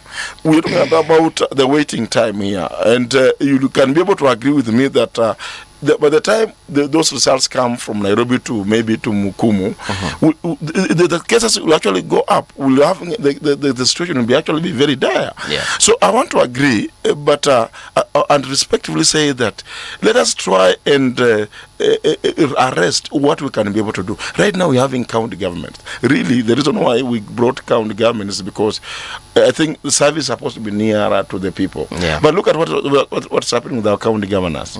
Most of them are are involved in very, very funny things. We do not actually, even if we reach at a point we say it as healthcare workers that we rather even have this health going back to the national government as opposed to being to the counties, because if you look at the governors, what they're actually doing, even the employment issue, it has been a problem. So we need to have this service next to the people. But again, who is supposed to take this service next to the people is this healthcare practitioner, the person that is trained with the skills. Let's not belabor ourselves much on the community health promoters, because they are there, they facilitate working. But again, these people need to be backed by people who have the knowledge and the skills on these areas of expertise. But without them, we might not really achieve the universal health coverage, because the whole component of universal health coverage is that let us be able to go as far as those unreached areas and undeserved areas and get work done from there. So my plea, and that this has always been my plea, let us facilitate work. I'm sure even when you came here in the morning, you are facilitated. Maybe even to sit here, I mean, if the company does not provide this microphone, how do we speak then? You will be becoming a good journalist, but then you cannot be able to explore your skills, because how do you then reach out to your constituent? That's what I'm saying. You are in public service. I am not. This is a business. That's what I'm saying. Olale. Yes, I do a public service from a private platform. Please understand, it's very different. He's trying to show the fact that the disparity in terms of how he's performing. I understand exactly what he's saying. I am determined that I must kick this mentality of waiting for big serikali to come in. That's really what I'm fighting. You know, City, we are not waiting. If we're being honest, City, like the examples you've given us, I think you mentioned a nurse somewhere and another nurse or a doctor somewhere. Yes. And what they did was exceptional, and it's good, and we commend them. Exceptional should be the norm. That's the point I'm trying to make. And we commend them. Yes. However, the reality on the ground ni kana kwamba si kila mtu akona zile capabilities za hao na wachana na your profession, go and do something else. Because this profession that our brother has here ni ya kujitolea. Do not assume because it is not like selling potatoes. But anajitolea ni kula na nini? Because not everyone was made the same. We're not equal. No. Yeah. No. So City, you're someone who can actually you're proactive. You're now telling me about myself. No, I want to correct something. Carry on moving ahead. What else am I? Let me correct something. Let me correct something. There's maybe my brother thinks that we are those health workers were not giving in enough. By the way, for your information, we are actually overworking. If you don't know, we are working. How do you manage to overwork? My friend, if you see the disease burden going down, what does the impact? You know, the impact is up. I should not be able to come here and tell you that. I was hoping you would tell me. Yes. That you sometimes work 3 shifts of 24 hours. That's overworking. What you are supposed to have as a complement of workers to achieve the care that is required for patients, we do not achieve, because for some reason those who make decisions on these matters don't think it's a priority. Okay? We have human resource, we're even exporting it. But somehow to employ these resources internally, so that now this we utilize. Now this is now the flip side of donor funding. Yes. Because this beggar mentality that our people have, for the longest time, this USAID money, PEPFAR money, cushioned the healthcare system for so long. They assumed it is a right that they now have. Yes. Now, yes. So yes. So instead, now you're coming to my thinking now. I was there all along. I needed to jumpstart your thinking. This guy is just impossible. Olale, we are now. He's a good man. I like him. We are marking 3 years of the Kenya Kwanza government. True. Yeah, and so much has been said, so much has been done. In your opinion, as a public health officer at KEFU, right? KEFU, yes. Yeah, at KEFU. Yes. Has the government done enough to ensure? And I know you'll probably say no, because that's what we're talking about in the last couple of minutes. Not necessarily. Yeah, but has the government done enough to ensure that public health officials are able to perform their duties to the very best of their ability? I'll say on a scale of 1 out of 10, I'll give them. Yes, we've been supported. That one I'll be able to say. We've been supported some extent, but you know, when we're talking about support, we are talking about HRH. The HRH component has not been actually adequately. What is addressed. HRH? That is human resources for health. Okay. We've the last time since the devolution, the last time we employed healthcare workers in this country, it has been a long, at the national level, it's been very long. I'll give an example of at the airports, at the frontier ports. We have colleagues, we have public health officers who actually port health officers, whose their work is to ensure that they do screening of the travelers, because health is also a security issue. If we allow, for example, Ebola to come in, we allow COVID, the way we did, remember the famous aeroplane of the COVID during the COVID time? I don't believe that was the only bad time that COVID came in. I feel like COVID had already come in a bit earlier. Yeah, so if we do not be able to empower, if we don't empower these officers who are actually working the port health, and remember, if you go to those port health, we have actually 3 or 4 officers. We're actually overworked. There's a lot of work there, but you can be able to see that that officer cannot be able to see their mandate. So the government has tried, but what we're actually trying to employ is that let's provide an enabling environment. What by this I mean, let's employ more officers. Let's facilitate these officers to work. Let's replace them that have actually retired, because we have a lot of them who are actually retired. They have not been replaced. And by that to replace, you don't need a budget. There's already a budget. If I was to exit service right now, and of course, when somebody exits service, they usually exit at the highest job group. There's that money that actually exists. For example, I die. We can even employ more than even 3 or 4 people, but we have not seen them actually employing that. And we're talking about, but the government has really tried.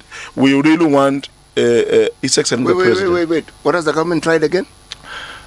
Of course, it has. It has tried. Like the pieces of legislations that are actually passed in 2023. Yeah.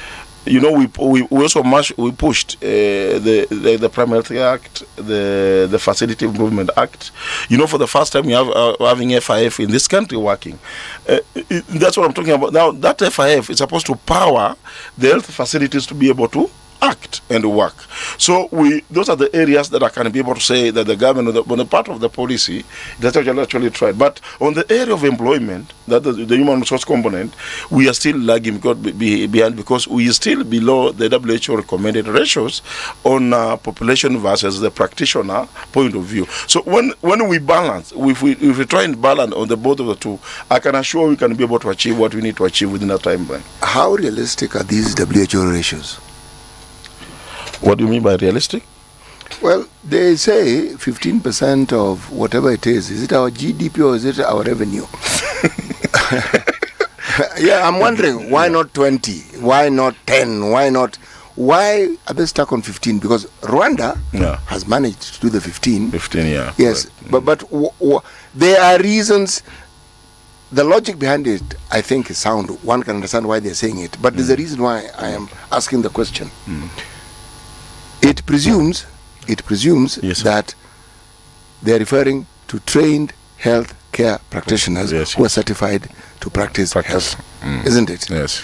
Now, a population like ours and the diversity of it, even if every person who is trained in healthcare was employed, we would still have a problem in meeting the demands. Okay. So, how then do we bridge this gap? We already have the promoters that you speak of. Okay.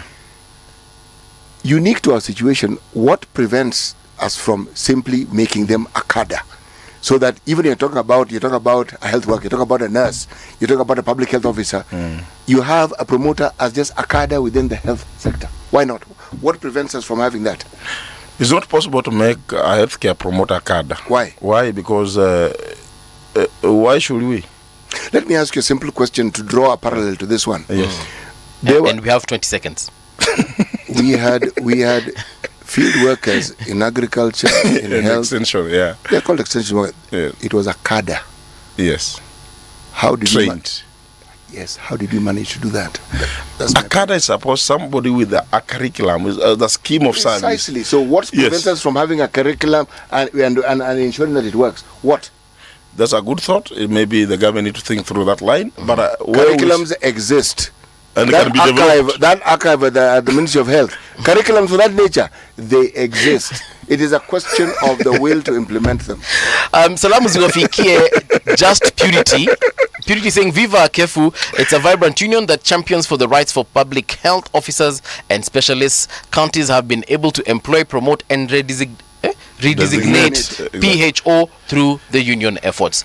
We have Adrian Terry. We have also, Adrian Terry. That's the last one. Thank you so much. Olale, thank you so much for coming through. Asante sana. And thank you for the conversation. We invite you again. Please do.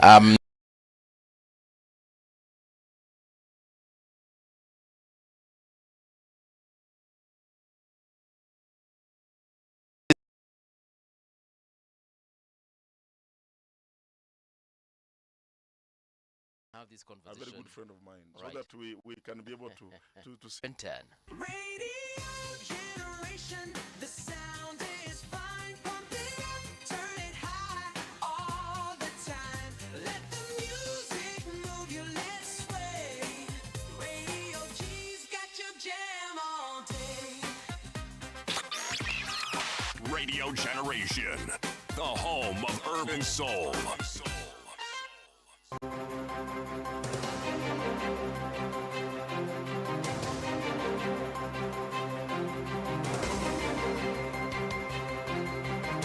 This is the Radio Generation News. Good morning, I'm Winnie Maganga. At least 300 suspects have been arrested in Nairobi in connection with robbery, with violence and a recent surge in muggings. The arrests come amid growing concern over security in the central business district, where residents have in recent weeks voiced frustration on social media about rising cases of daylight muggings.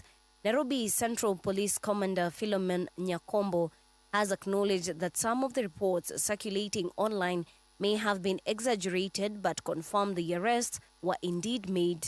We took measures to verify these reports. A few reports have turned out to be genuine, although through the social media, this has been exaggerated.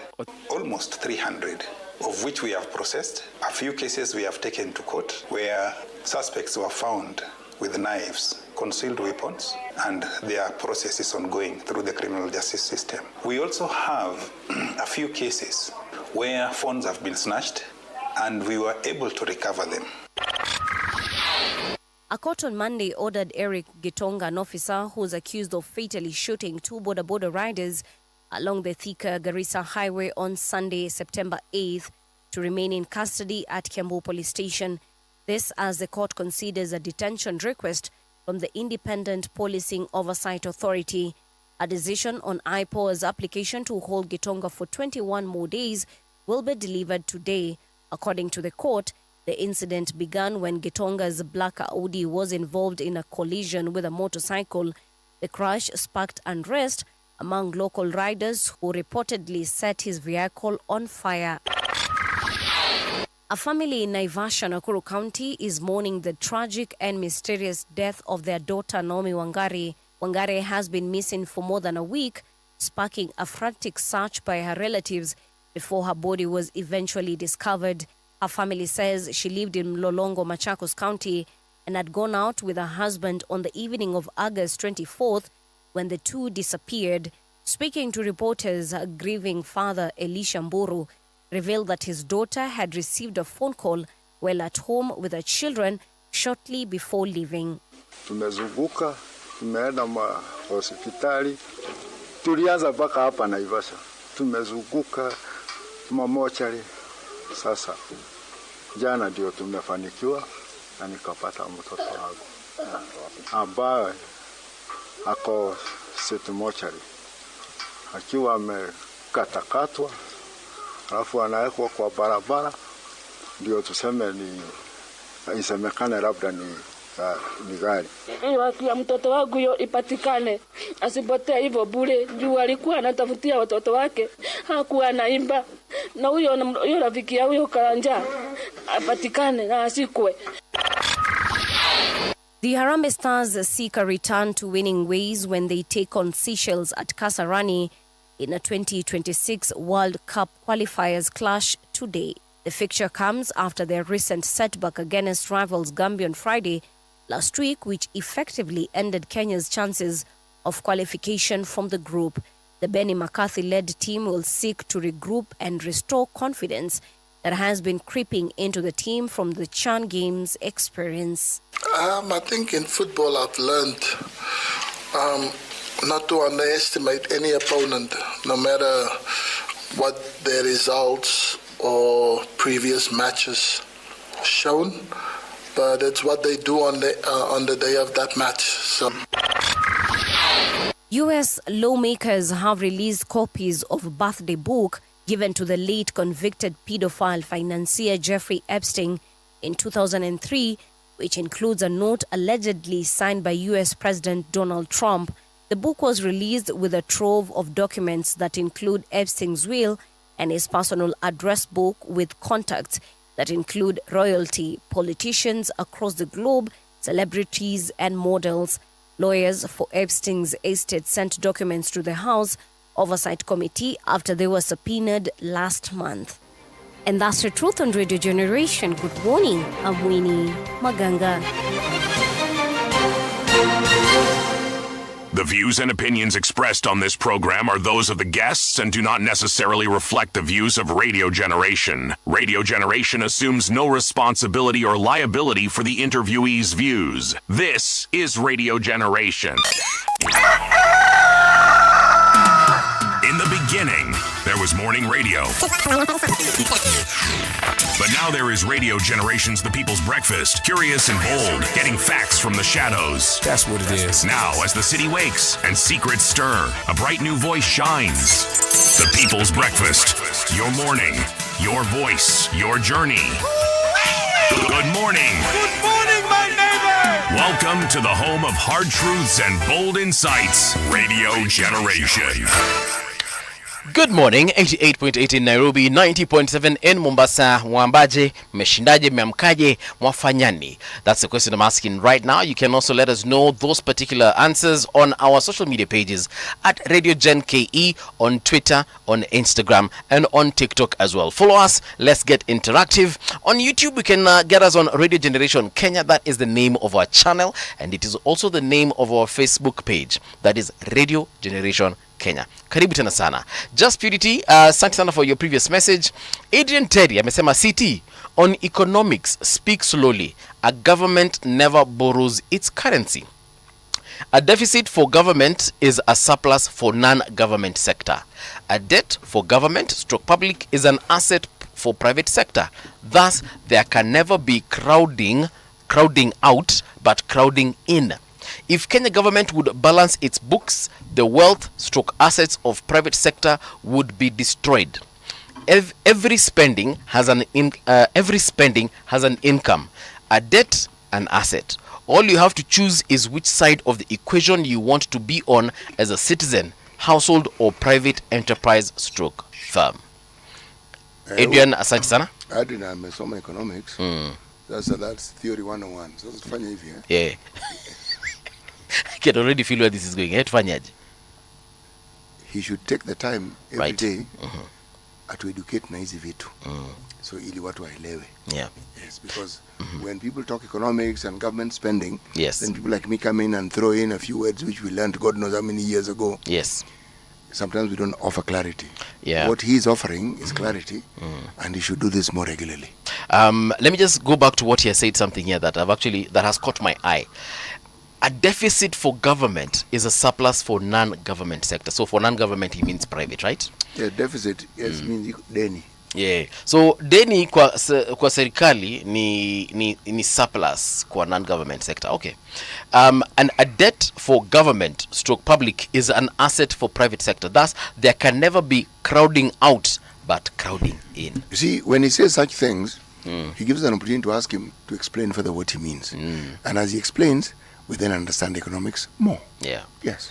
I feel like this is the point whereby we should actually give him a link to join us for an online conversation. Adrian, if you are available for conversation, you can actually call us on our WhatsApp. You can call that WhatsApp line, which is 0116 928 683. That is 0116 928 683. Call on WhatsApp if you can. and I'll definitely patch you in, and you can probably explain to us some of those things that you're mentioning as we get on with our conversation for this particular hour.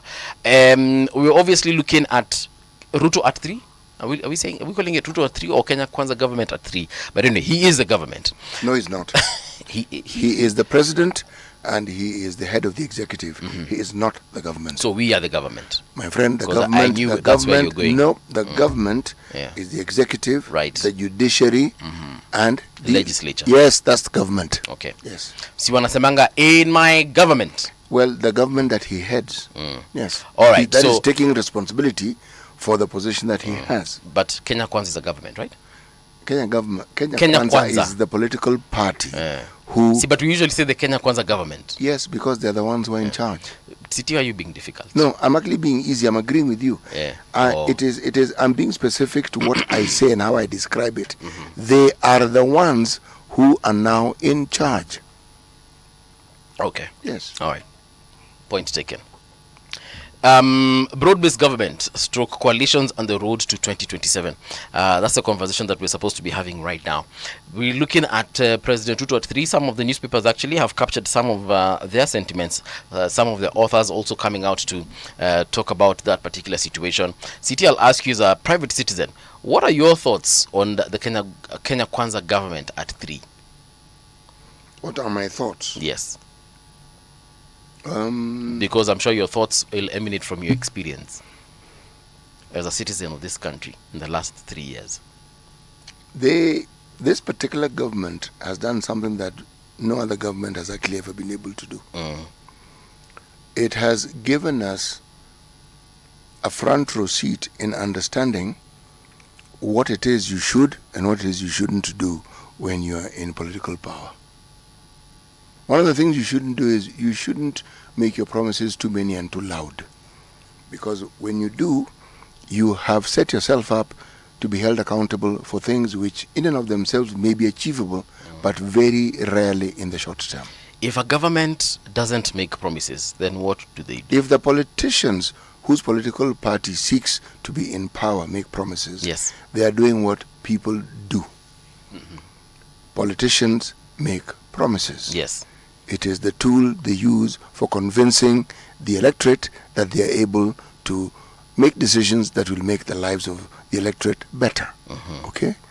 Let me repeat what I said. Please do.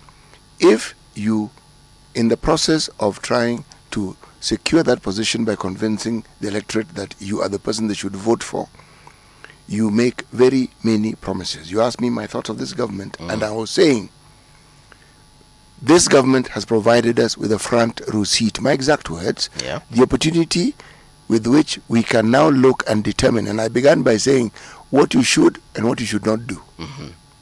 You make promises, you sign charters, you then document social contracts with the public.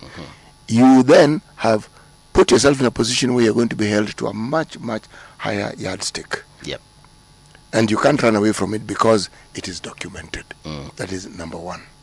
Number two, you also understand that when you have a government that, or you inherit a system of government that already is in debt, the one thing that you may be forced to do may be to borrow. Yeah. But the planning to borrow so as to continue borrowing so that you can continue paying what you owe simply digs that hole deeper.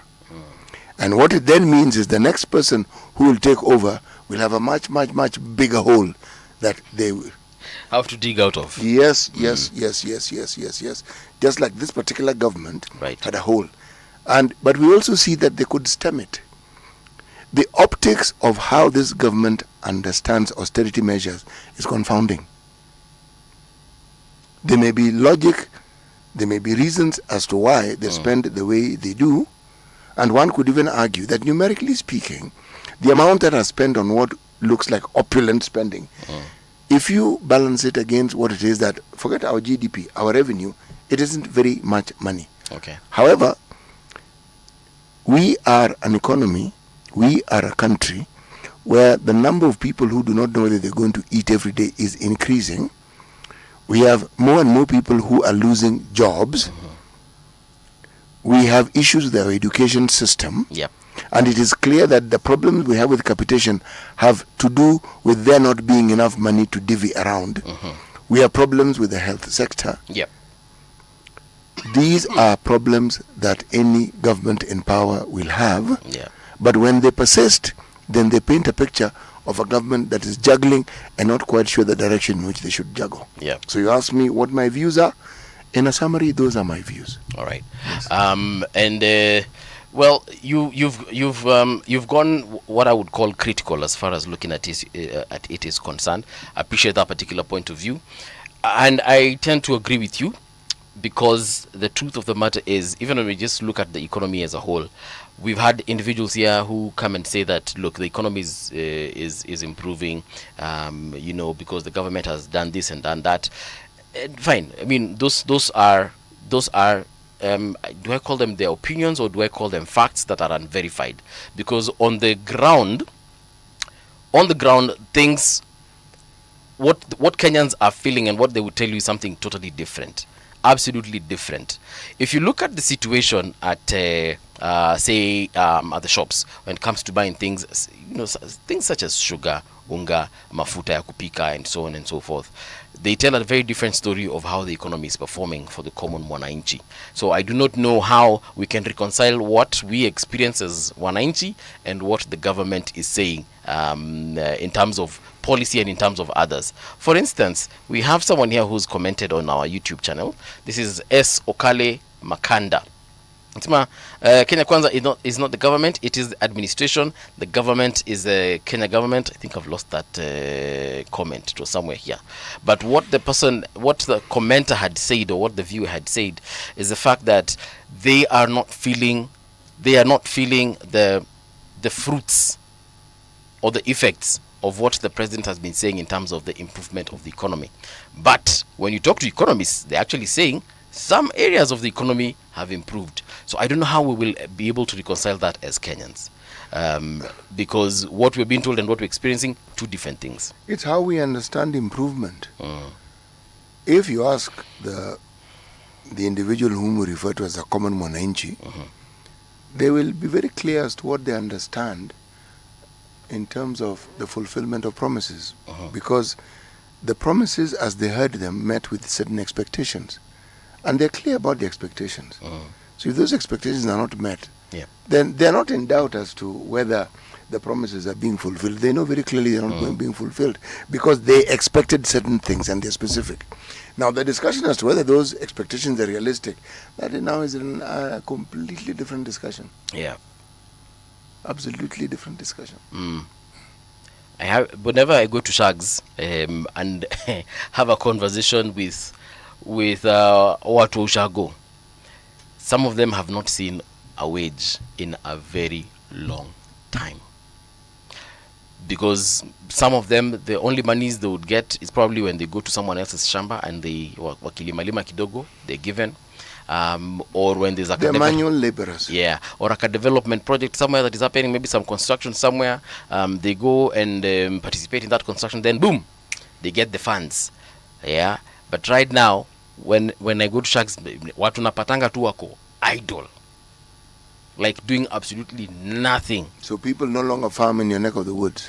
No, it's not like they don't farm, but people prefer farming their own land, like them getting their hands dirty as opposed to paying someone to actually. They don't have money to pay somebody else. They don't have that money to pay people, so they would rather get their hands dirty, probably get one extra person who's probably a relative to actually help them till that land, as opposed to get some boys somewhere, give them 500 shillings each and tell them, okay, ingeni pale kwa shamba and do your thing. And that is a very bad thing, especially for people who are in Shags, because that is one of the worst places to be idle, in my opinion.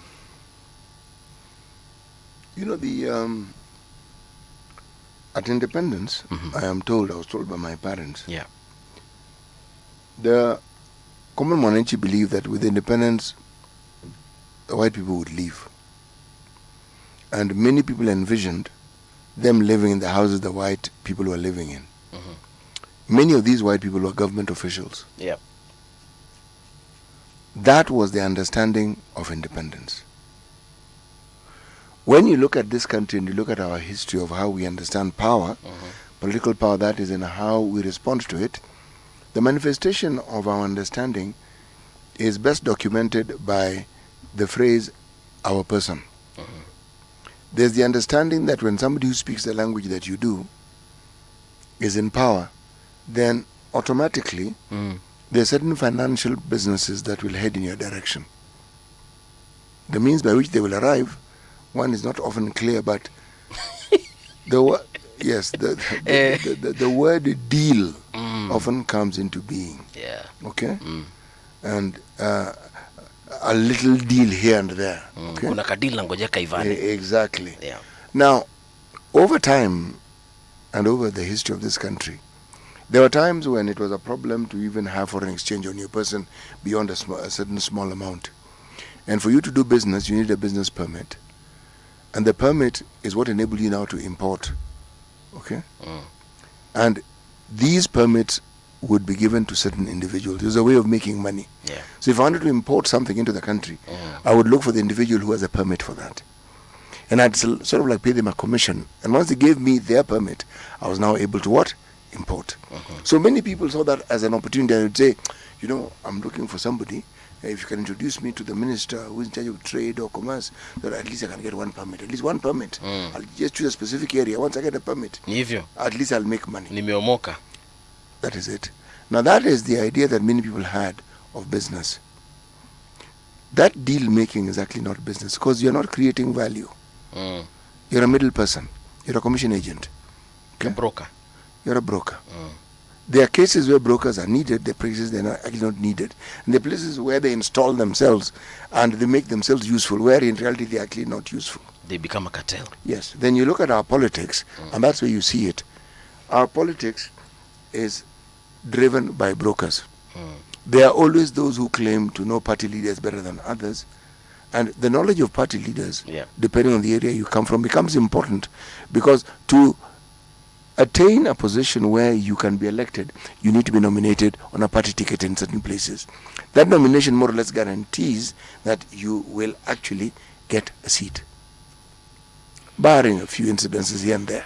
Now, once you understand that, then these brokers consider that work as a business. And they are the ones who are the gatekeepers who will determine whether you see the heralded leader or whoever it is, that because it's a ladder. You may not see the leader directly, but the people in between here whom they can introduce you to. That's why they're gatekeepers. They open this gate for you, you move to the next step. These fellows are also senior gatekeepers. They open the door for you, you go to another step. So what I'm trying to say is, our entire idea of business, especially where our politics takes center stage of any business that you may think of, is such that the process of actually creating value, looking for businesses that are self-perpetuating because they meet a certain need by providing a service, or they build something that is required and needed, so people actually spend money to buy it, and in buying it, they create value. That doesn't seem to be the focus. The focus and the thinking, even among young people, is the deal. Okay? If you look at content creators, they actually do create something. And the creation enables people to be able to enjoy something, because if they didn't enjoy it, it would have no value. Yeah. Yes. So, again, that is us.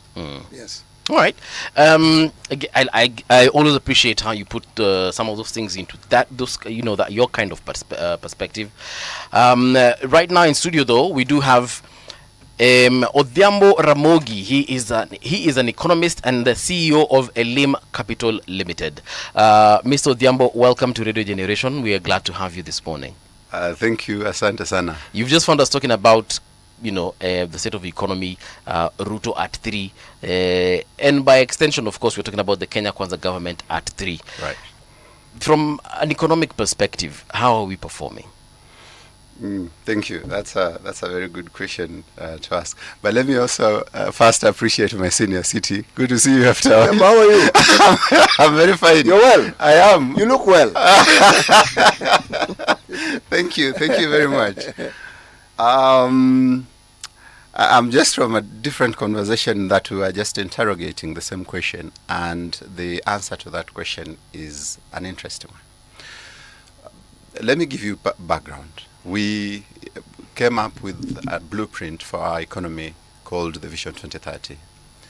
Kibaki pushed it significantly, and I think the major achievements under Kibaki were not even economic, but just laying the grounds for it in terms of the constitutional framework. When Uhuru came, there was the need to push so that we get accelerated growth. And for 10 years, that was the strategy. Now, for you to accelerate growth, you do two things. You either borrow, and if you borrow, what happens is you expect this money that you've borrowed to go down to the economy. That's what we call top-down, percolate in the economy. He will kill me for using that word again. Percolate in the economy. Yeah. And then, you expect it to create the desired multiplier effect and grow. Right. So the guys at Treasury advised Uhuru that this was the best way to go. He borrowed significantly. Now, the challenge of that borrowing is that... are we still talking about President Kibaki?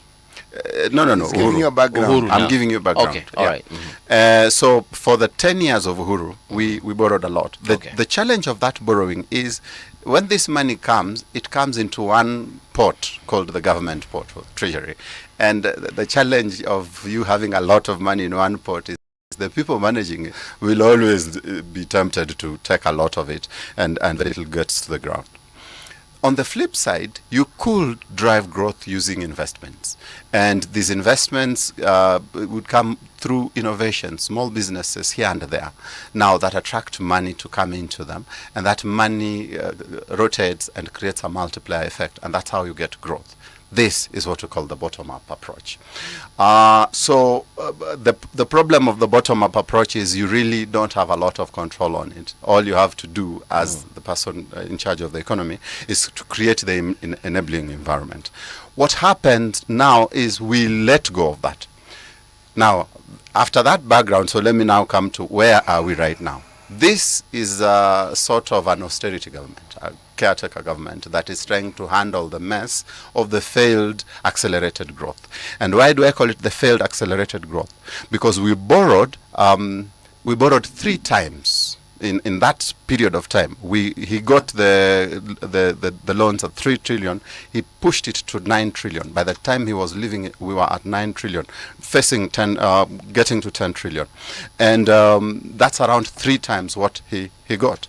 But if you look at growth at 5% per annum, that's around, in 10 years, that's around 50% only. So 300% versus 50%. You see, that was a very inefficient way of doing business. And this is why we say it was accelerated. It was a failed accelerated growth. This is a caretaker government trying to handle that mess. Now, have they achieved in handling that mess?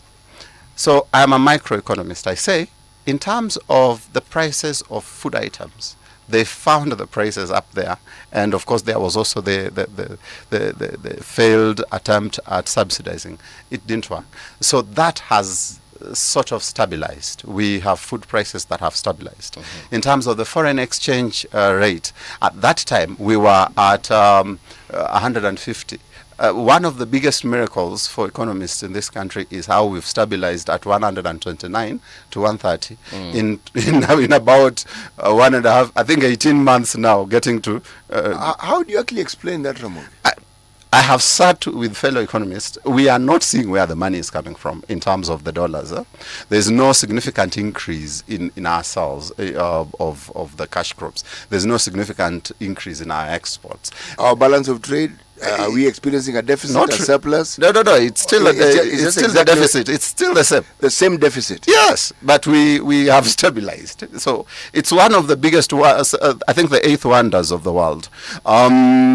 Initially, when this was happening around the time of Kibaki, we used to say, informally, of course, that I think it's the dollars coming from the piracy in the high seas. We could not say that too loudly.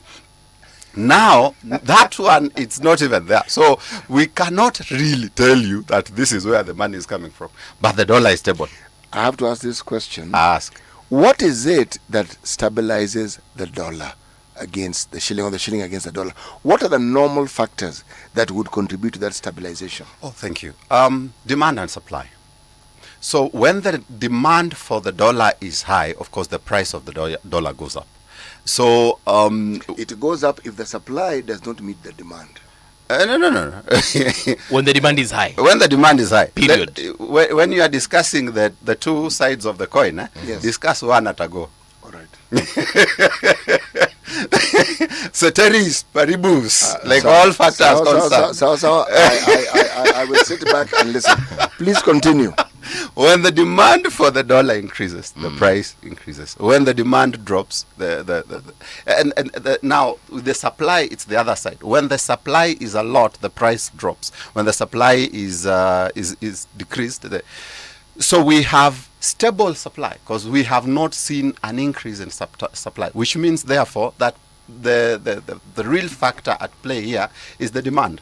Is it possible that the government, the G2G arrangement that the government had with the Gulf is working? There has not been a study that is able to demonstrate that it's actually working and stabilizing our forex exchange. Or is it that therefore there has been some level of democratization of that space that has made the demand to go low? So that is one of the wonders of the world, if I can put it at that. Now, so in terms of the microeconomic indicators, the half is good, the other half is getting better. If you look at now what this guy is called the fiscal consolidation, I'm talking about the cost of living and incomes. Now, the cost of, incomes rather. If you look at incomes, the bigger challenge has been tax. These guys, for some reason, IMF told them that we are undertaxed, and so they need to tax us to our skin. And they listened to IMF.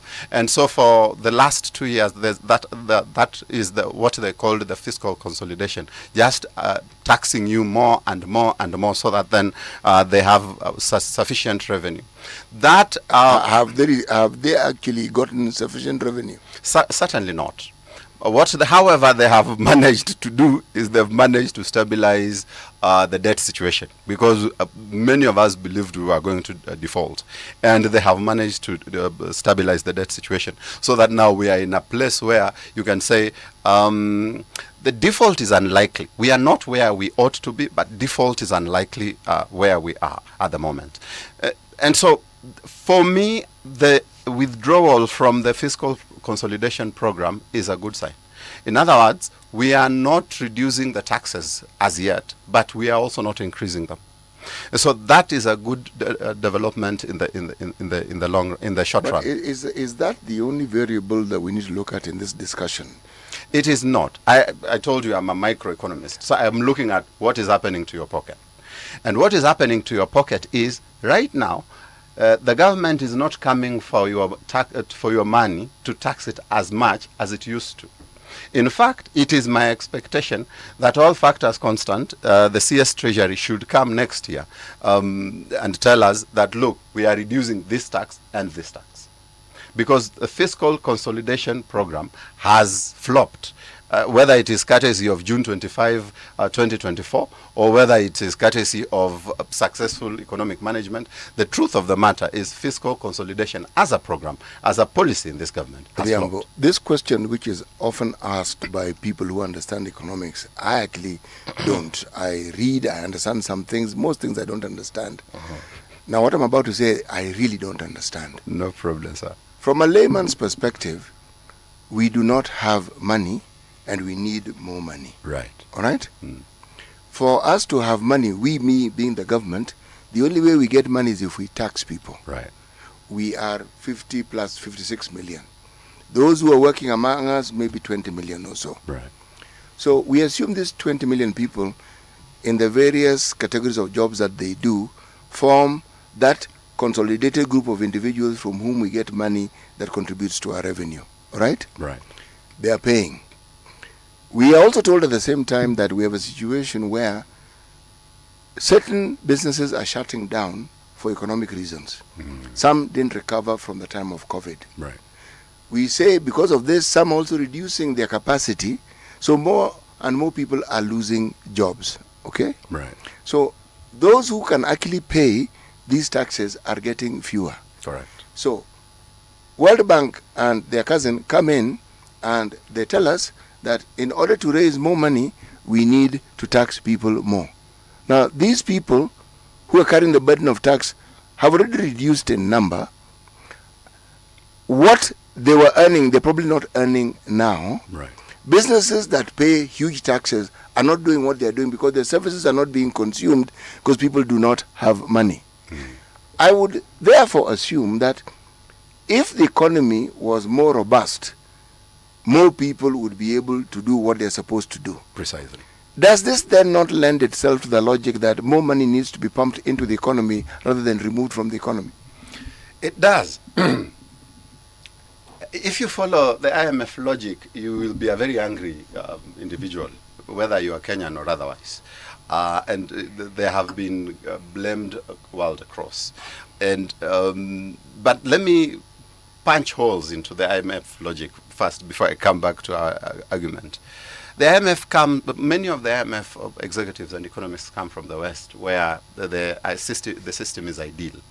They fail to appreciate four realities. One is that there you pay high tax, and that tax actually works so that you really don't have to get into your pocket and still pay for health and education, and you don't have to get into your pocket and really pay for fixing your car because the roads are less than what they should be.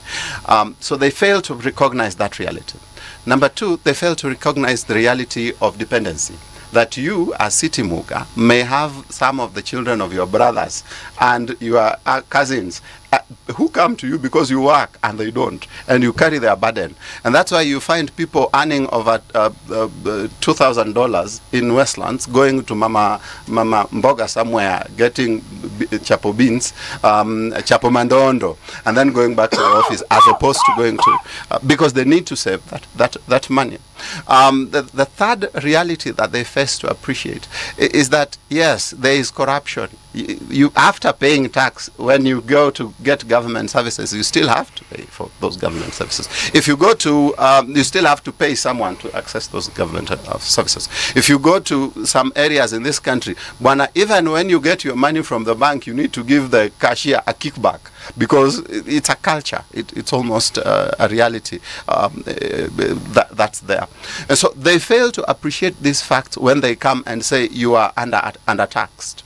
And that is one of the realities that we faced. And I think that's why the new cabinet secretary is slowly withdrawing from the fiscal consolidation program. Let me finish with jobs. I was saying something about the state of the economy. Yes, I agree that we are not where we need to be as regards jobs. One of the things that we look at as economists is there a way in which I, as Ramogi, can go and start a small business on the outskirts of Kibera and still survive? Because that is a job in its way.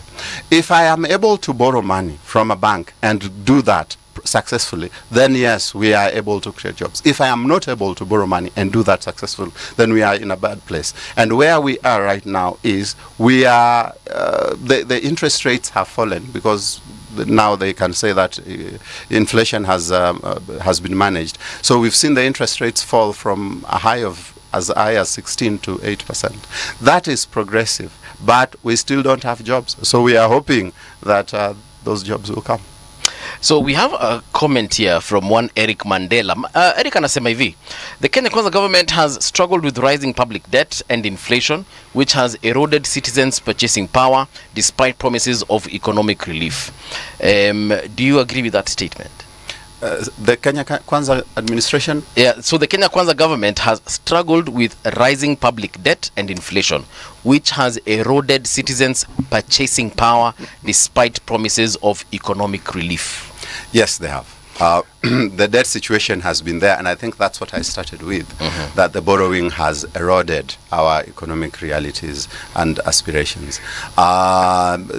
Jobs are not being created as much as they should. Businesses have been closed. So that is a reality. Have they met some of the promises in terms of lowering the cost of living? Absolutely. Waswahili wanasema mgala muue na haki yake umpe. He also goes on to say, moreover, frequent policy shifts and the high cost of living have raised concerns about whether its development agenda is effectively addressing the everyday needs of ordinary Kenyans. Let me say that again. Moreover, frequent policy shifts and high cost of living have raised concerns about whether its development agenda is effectively addressing the everyday needs of ordinary Kenyans. Well, we've all wanted a stable tax policy where you have one tax policy that is running for at least 5 years, because for government policy to be effective, it needs an economic policy to be effective, it needs to take time to thaw and for it to take hold. That is not the case as it is right now, and we are looking forward to that being the case. Yeah. So the constant shifts here and there really is not good for business. You started by saying that Kibaki brought in this issue of Vision 2030, right? And you went on to say that there was accelerated growth. There was a desire for accelerated growth in the last administration. Yeah, that desire was not achieved. All right. How else would, like, in terms of the delivery of growth, whether accelerated in or which otherwise? Government? The Kibaki government or the Uhuru government? The Uhuru government is the one that came with an aggressive desire for an accelerated growth, and that's why there was aggressive borrowing. In his last speech to Parliament, he said our strategy was to have an accelerated growth, and I demonstrated to you that even though there was the desire and the strategy was to borrow to meet that desire, it was never met. And so we ended up growing our economy 50%. So in other words, by the time he's leaving, our economy was 1.5 times what it was under Kibaki, but our borrowing was 3 times what it was under Kibaki. Yeah, sorry. No, go ahead. No, I wanted to ask, how differently would that president have done things to ensure that we don't see the kind of problems that have been transferred from his administration to the current one? Investments. Investments. And I think that's where many of them miss it, because you come and you feel like if it is to be, it's up to me. Public sector driven growth is a fallacy. We economists measure GDP using government expenditure, but it is a fallacy. We know it's a fallacy because real growth must come from the private sector. And so if why? Why? Yes. Because it is more sustainable, it's more organic. It's this one of the public sector is merely an illusion. It gives you an illusion of growth, but there is no real... What does this illusion look like? When we are looking at the illusion of development that has been created by the government, what does this illusion look like? Growth, not development. What does this growth look like? Dr. Miskela, when he was here, I think 2 weeks ago, he said that we have met, for instance, the WHO standards of having a health facility every few kilometers. I can't remember exactly what he said. Right, that's development. Yeah. He said we have those hospitals there, the health facilities or clinics, but they are not manned. Now that is infrastructure. What does this growth look like? This growth looks like hustler fund. Government is spending money to lend people money, but that money is not being used in doing business. This growth looks like what now he's talking about, building infrastructure that does not really bring forth the growth that it is. You're an economist. Yes. Infrastructure and the development of it has always been touted by economics as one of the biggest facilitators of this thing that we are referring to, is it not? It is. Yes. It is. So are we saying that if we look at what was borrowed for the development of infrastructure, didn't actually go into infrastructure as was intended? Let me give you the example of the SGR. You know, I love talking about the SGR. We spent around 1 trillion shillings on constructing the SGR. We did what? We spent around 1 trillion shillings in constructing the SGR. There was the amount which was borrowed, around 5 billion USD, and then there was the amount that we deposited in a Chinese bank account, and then there was amount we spent on paying the landowners. Why did we deposit the money in the Chinese account again? Bwana, you know, when you are opening an 1 trillion. No, hold it. We have already borrowed 5 billion US. That one we've chalked down, we've borrowed. No. For you to get that 5 billion US, you need to show seriousness, that you are a serious borrower.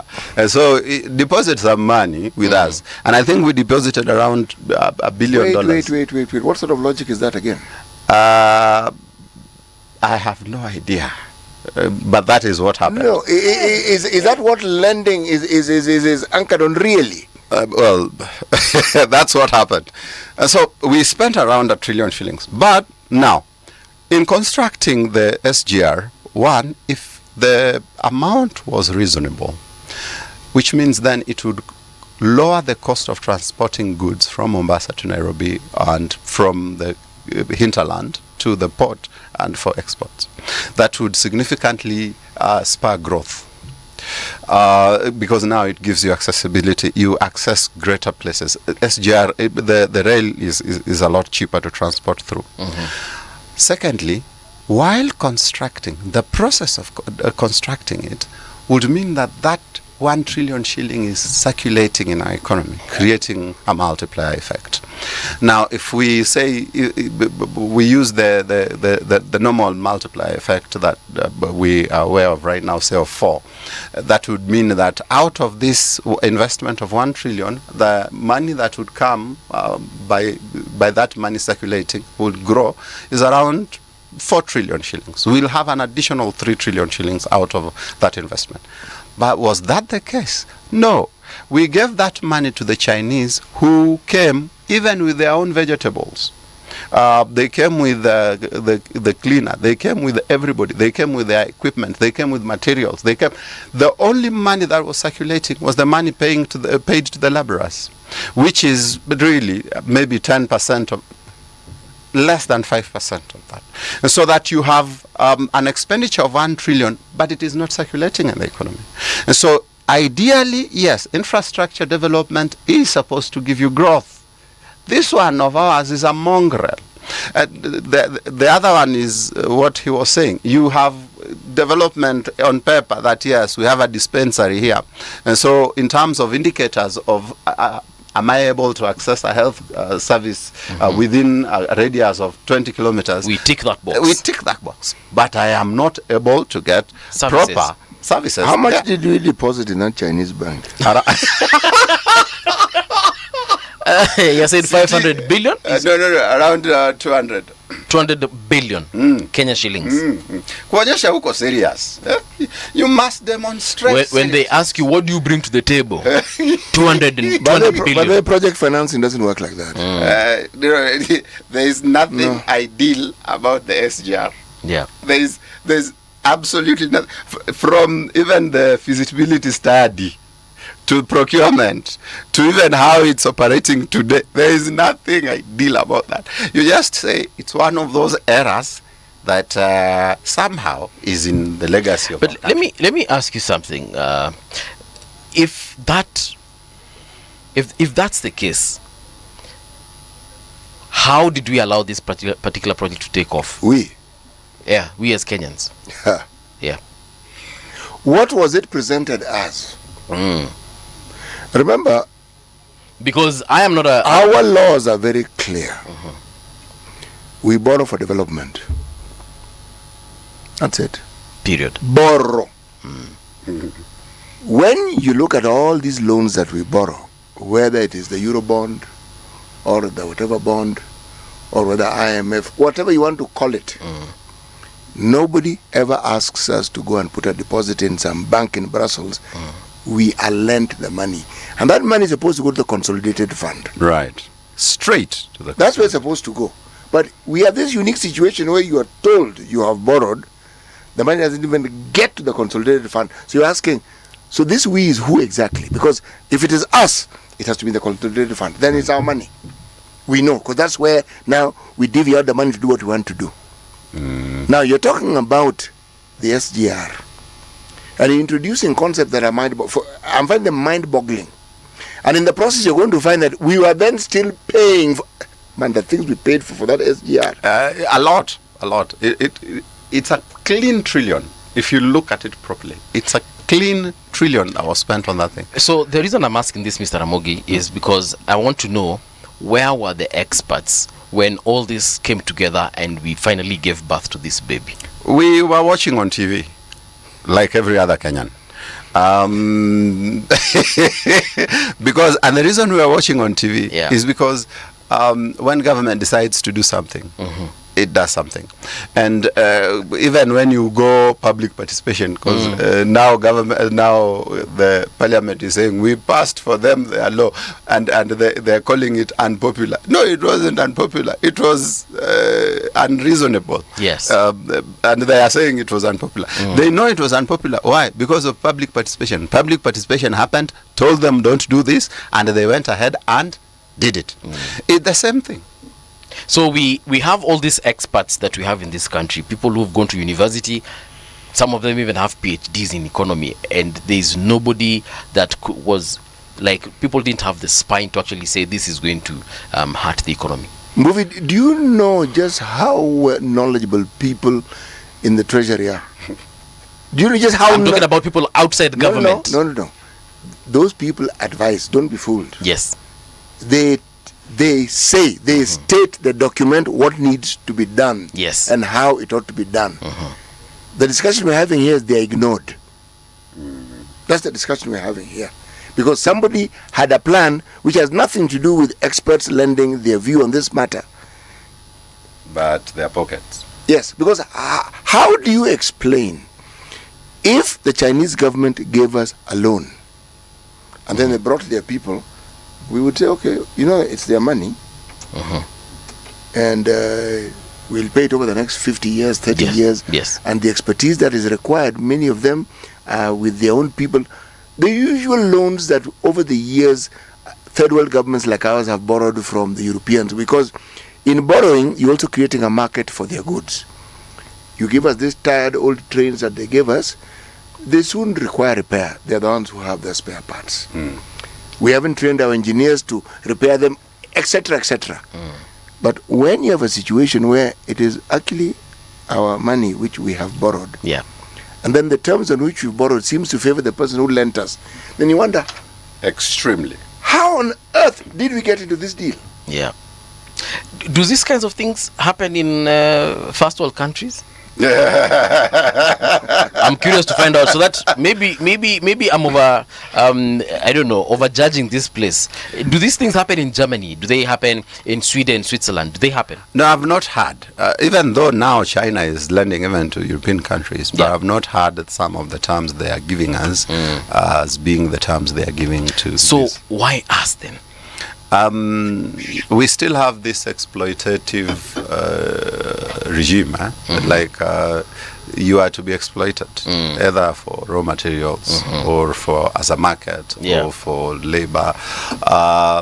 It's the same thing. I don't think that has changed, and we find ourselves there more and more and more. Yeah, there's actually when you say that, I've just remembered a comment that was written here in the first hour by a guy called, or rather a viewer called Abokas. I don't know if it's a guy or a lady, but Abokas said this: can we have a discussion one day about Africans' inferiority complex in relation to Europeans? So perhaps even in our borrowing, does this come out in one way or another? No, that guy should not punch our pride. But we are not inferior, we don't even feel inferior. Because, the problem is that greed takes hold of negotiation. Because if Europe... just a minute. Okay. So that apparently the other day I realized that there was a report that the Kenyatta family has interests in the China roads and CRBC. so that now by the time you are having this negotiation, the guy who is signing on behalf of Kenya is actually the beneficiary of this deal. Right. So that the conflict of interest is extreme, and that conflict of interest then makes such a deal to you have lost it on the day you voted for that guy, not on the day that he signed. You lost that battle on the day you voted him in. And so it's nothing to do with inferiority complex. It has everything to do with greed. Our people are greedy. By the time they are going to the negotiating table, they are going with their stomachs, not their head. Not they are not thinking about the next generation. They are not thinking about. Our people are greedy. So our issue here is integrity. It has got nothing to do with we are feeling. No, we don't see these kinds of like you said. China is even lending now to some European countries. Absolutely. I'm sure there is no way they'll tell this European country, come and deposit 200 billion before we give you this loan. One of the deputy prime minister of the UK, this lady, resigned the other day, and the reason she resigned is because she failed to pay taxes. Oh no, she paid, but she did not pay the right amount of tax. Correct. And so now I compare that to Kenya. Here they refuse to pay, there's nothing you will do. No. Refuse to pay is even an understatement. Do you know there are politicians that declare zero income? Zero. I didn't get anything. And no one is resigning. Resign where? How? Who? And it's not just the taxes. It's also they get into there's abuse of office. They get into the funds that the other Kenyans have paid, and they actually eat it. And out of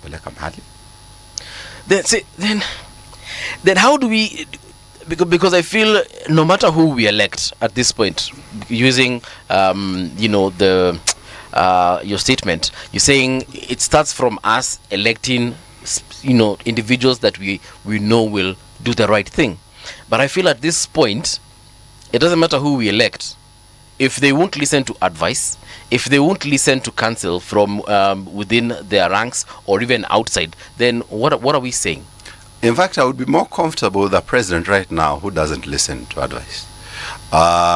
You've seen some of the advisors that... it is said that actually our president doesn't listen to advice. No. You've seen some of the advisors he has. I would be... If I can have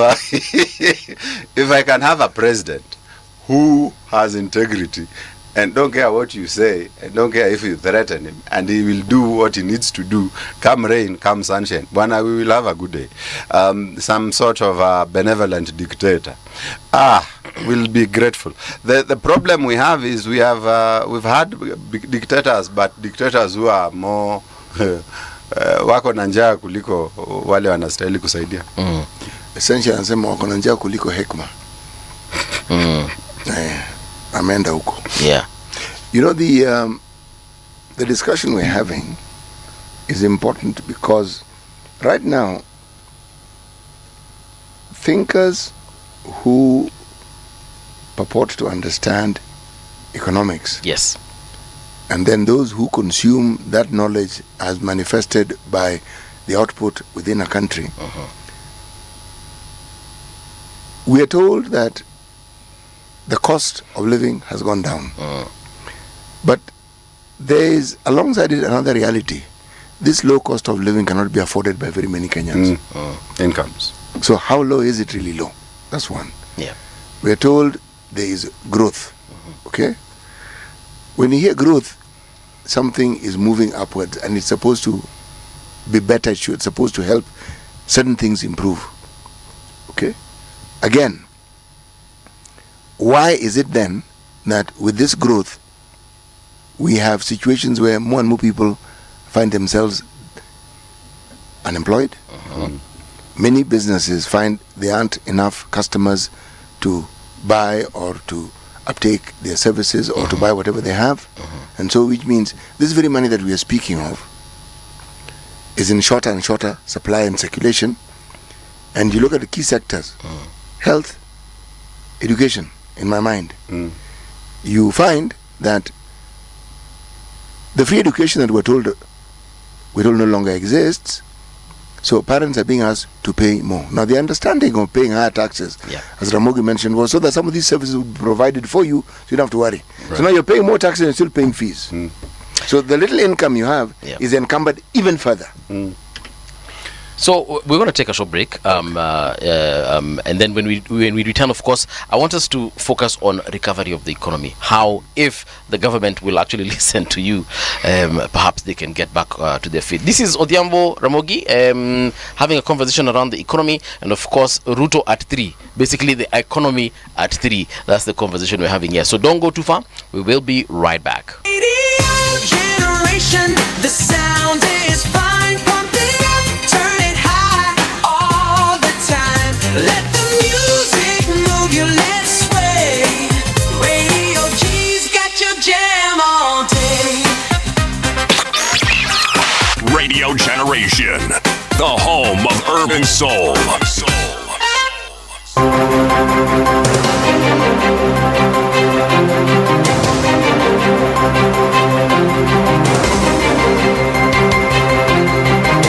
This is the Radio Generation News.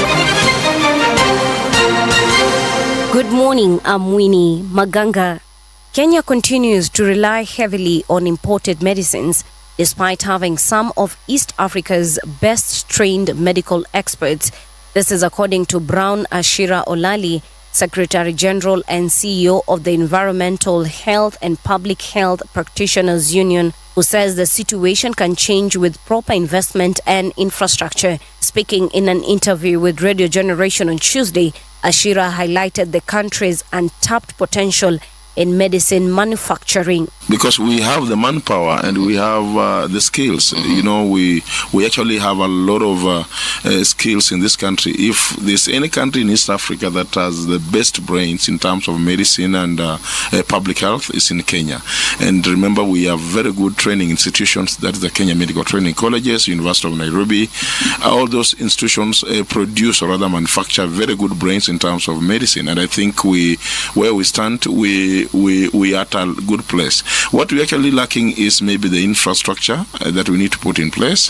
Remember, production of vaccines or other medicine is a scientific process. It's not really something that you can do like business. It is something that it undergoes several series of processes before a drug is certified, rather to be used on maybe to treat a certain illness or rather a certain disease. The National Transport and Safety Authority has fully moved the transfer of motor vehicle ownership to a digital system. This allows Kenyans to complete the process through the NTSA service portal on eCitizen without physically visiting NTSA offices. In the new system, sellers initiate the process by logging into their eCitizen accounts, selecting the vehicle, uploading logbooks, and entering the buyer's details. The buyer is then notified digitally and can either accept or decline the transfer. The Nairobi County Government, working jointly with the National Police Service and Kenya Power, has dismantled an illegal electricity distribution hub operating near the National Archives in the Central Business District. The rogue station, which had been supplying power to shop owners while tampering with security lighting and CCTV systems, was shut down Monday afternoon at National Archives as manhunt for its mastermind began. According to Governor Johnson Sakaja, the team has since unveiled a security and infrastructure plan to restore order in the CBD, targeting rampant muggings, vandalism and power failures caused by sabotage and illegal connections. We got some incidences from that within the CBD where lights were deliberately switched off at around I think 9 p.m. thereabout. Hao ni watu ambao watashikwa. Utakuwa na mkutano na wale wamiliki wa vyumba, but you must have your own spotlight as well, in addition to the public infrastructure that we have the responsibility to ensure is there. Then that feeds into the security of the city, and that's what happens world over. If we have an orderly city, it means even matter security will be easier, much more easier to execute, so that we all live in a city that is peaceful.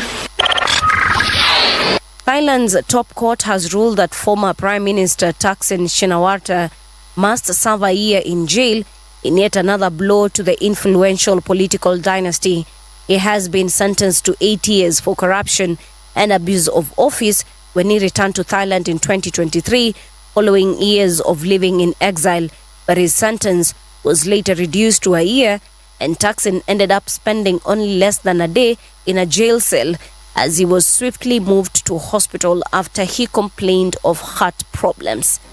And that's the truth on Radio Generation. Good morning, I'm Winnie Maganga.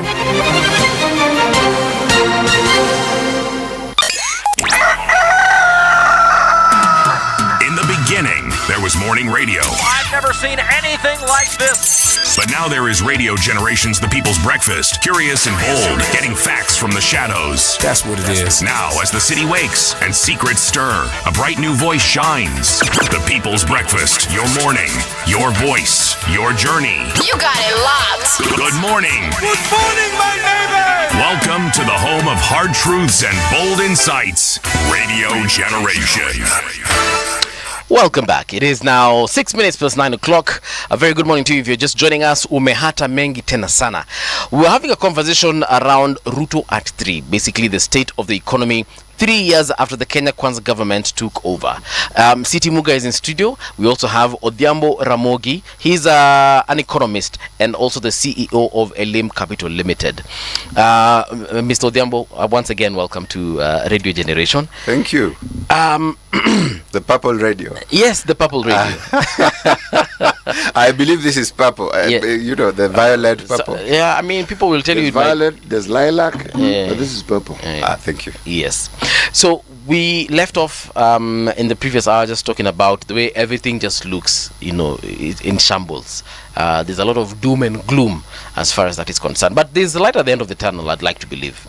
So what can we do going forward just to ensure, and by we, I mean what can you advise our leadership to do to ensure that we can get out of this matope that we are currently in?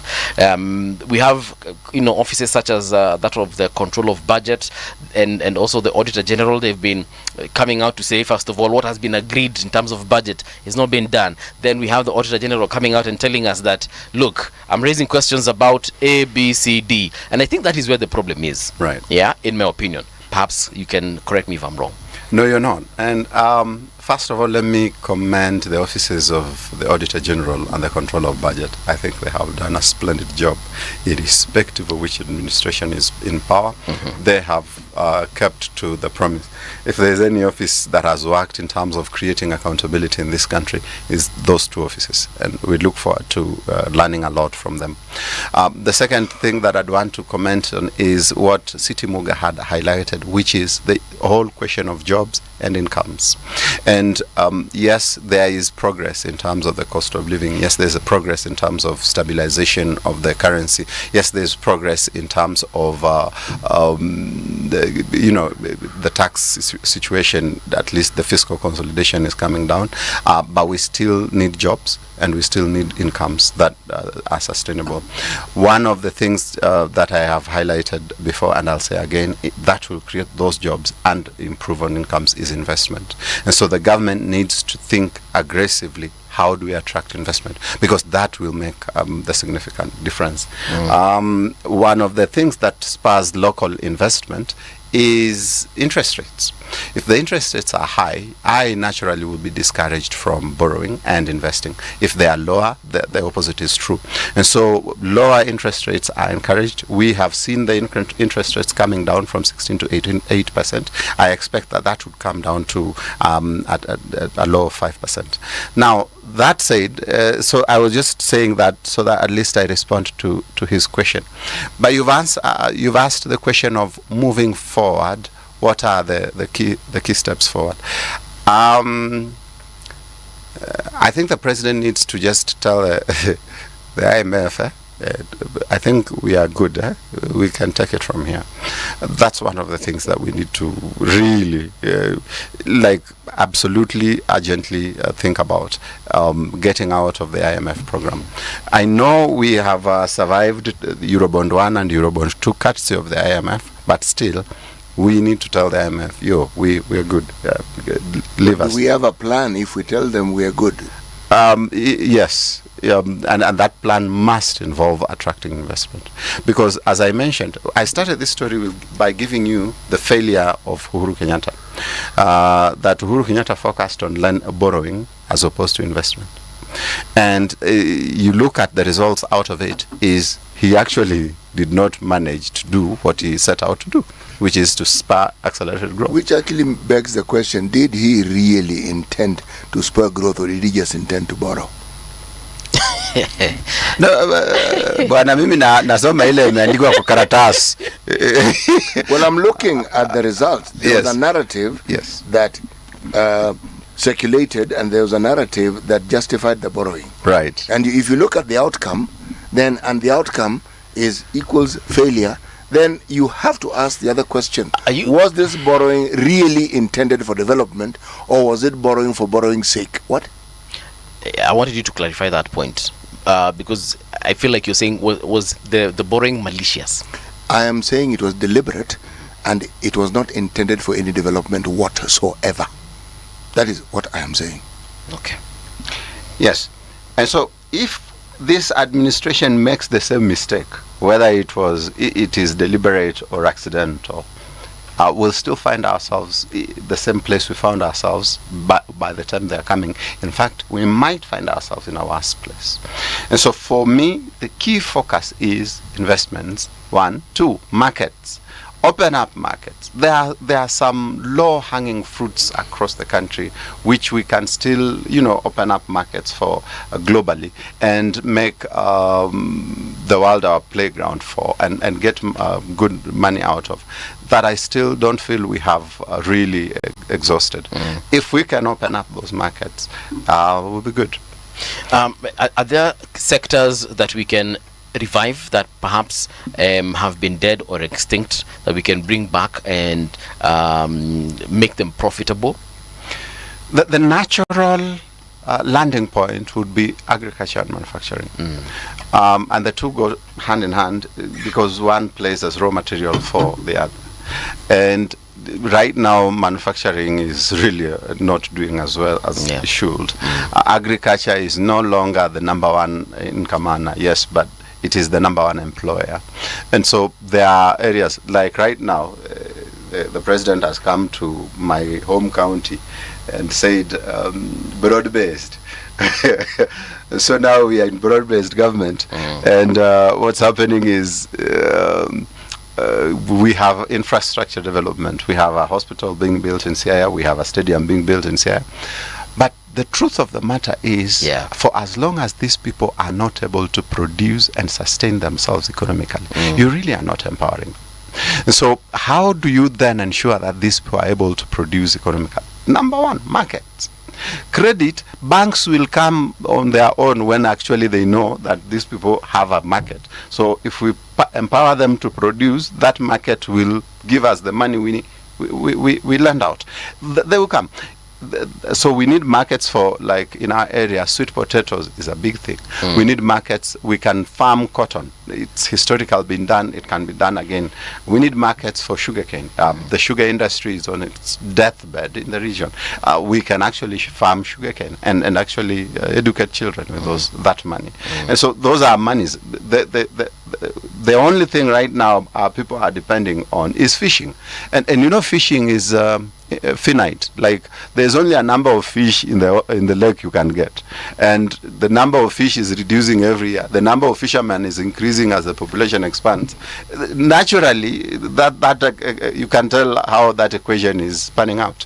And so we need alternative investments, and there's also an opportunity for rice farming both in Siaya and Kisumu county that is totally underutilized. And these are examples from my home country. They say all politics is local. Just examples from my own country. If we can actually put the money where our mouth is and say, can we open up markets for sweet potatoes and all these things, it can be done. But let me ask you something, since you brought in a discussion around our counties. These governors whom we elect, do they have the bandwidth to understand the fundamentals that are needed to grow the economy of the county? I have this idea that I have developed over time about leaders. city, I think we have some of the smartest leaders ever, intellectually, book-wise. I only think that the only gap in our country, whether it's leadership at that level or even at a low level in the communities, is ethics, integrity. So our ethics interfere with our proper thinking, and then the outcome is less than desirable, not because we lack capacity, but because we lack the intent and the ethics to bring out the right results. You know, it's a good argument you put across, but how do you measure ability or capacity? That is manifested in the outcomes of the decisions that you make. If the outcomes are nil, then you have nil capacity. Right. Yes. So you may be academically inclined, and you may have had the ability to pass certain exams and write certain papers, right, and to prove that you actually have that ability. That one is established. The translation of that into managing an economy, because that's what these counties are. By and large, the people who are voted in as governors in this country have proven time and time again that the managing of these economies are beyond them. Right. Because even when they decide that what they are going to focus on is in plundering, even in that they're inefficient. Inefficient plundering. Yes, exactly, because the Auditor General catches them flat-footed every so often. So you wonder, the intellect that you're supposed to have, why don't you employ it so that it actually works for you? You've decided that you are going to invest in a career of crime. Should you then not position yourself so that you are not easily characterized and proven to be one? Right. That's the whole point of crime, not to be caught. People don't become criminals to be caught. Right. No. They become criminals because there's financial gain, and the whole point of it is no one will catch you. But these ones, you don't even need to think. All you need is to open your eyes and you can see what they're doing. Right. So the bandwidth question that I ask, the results of what we see as the growth in this case, the lack of growth in the economies of our counties points to a complete absence of that bandwidth. Zero. They don't have it. Totally agree. Yeah.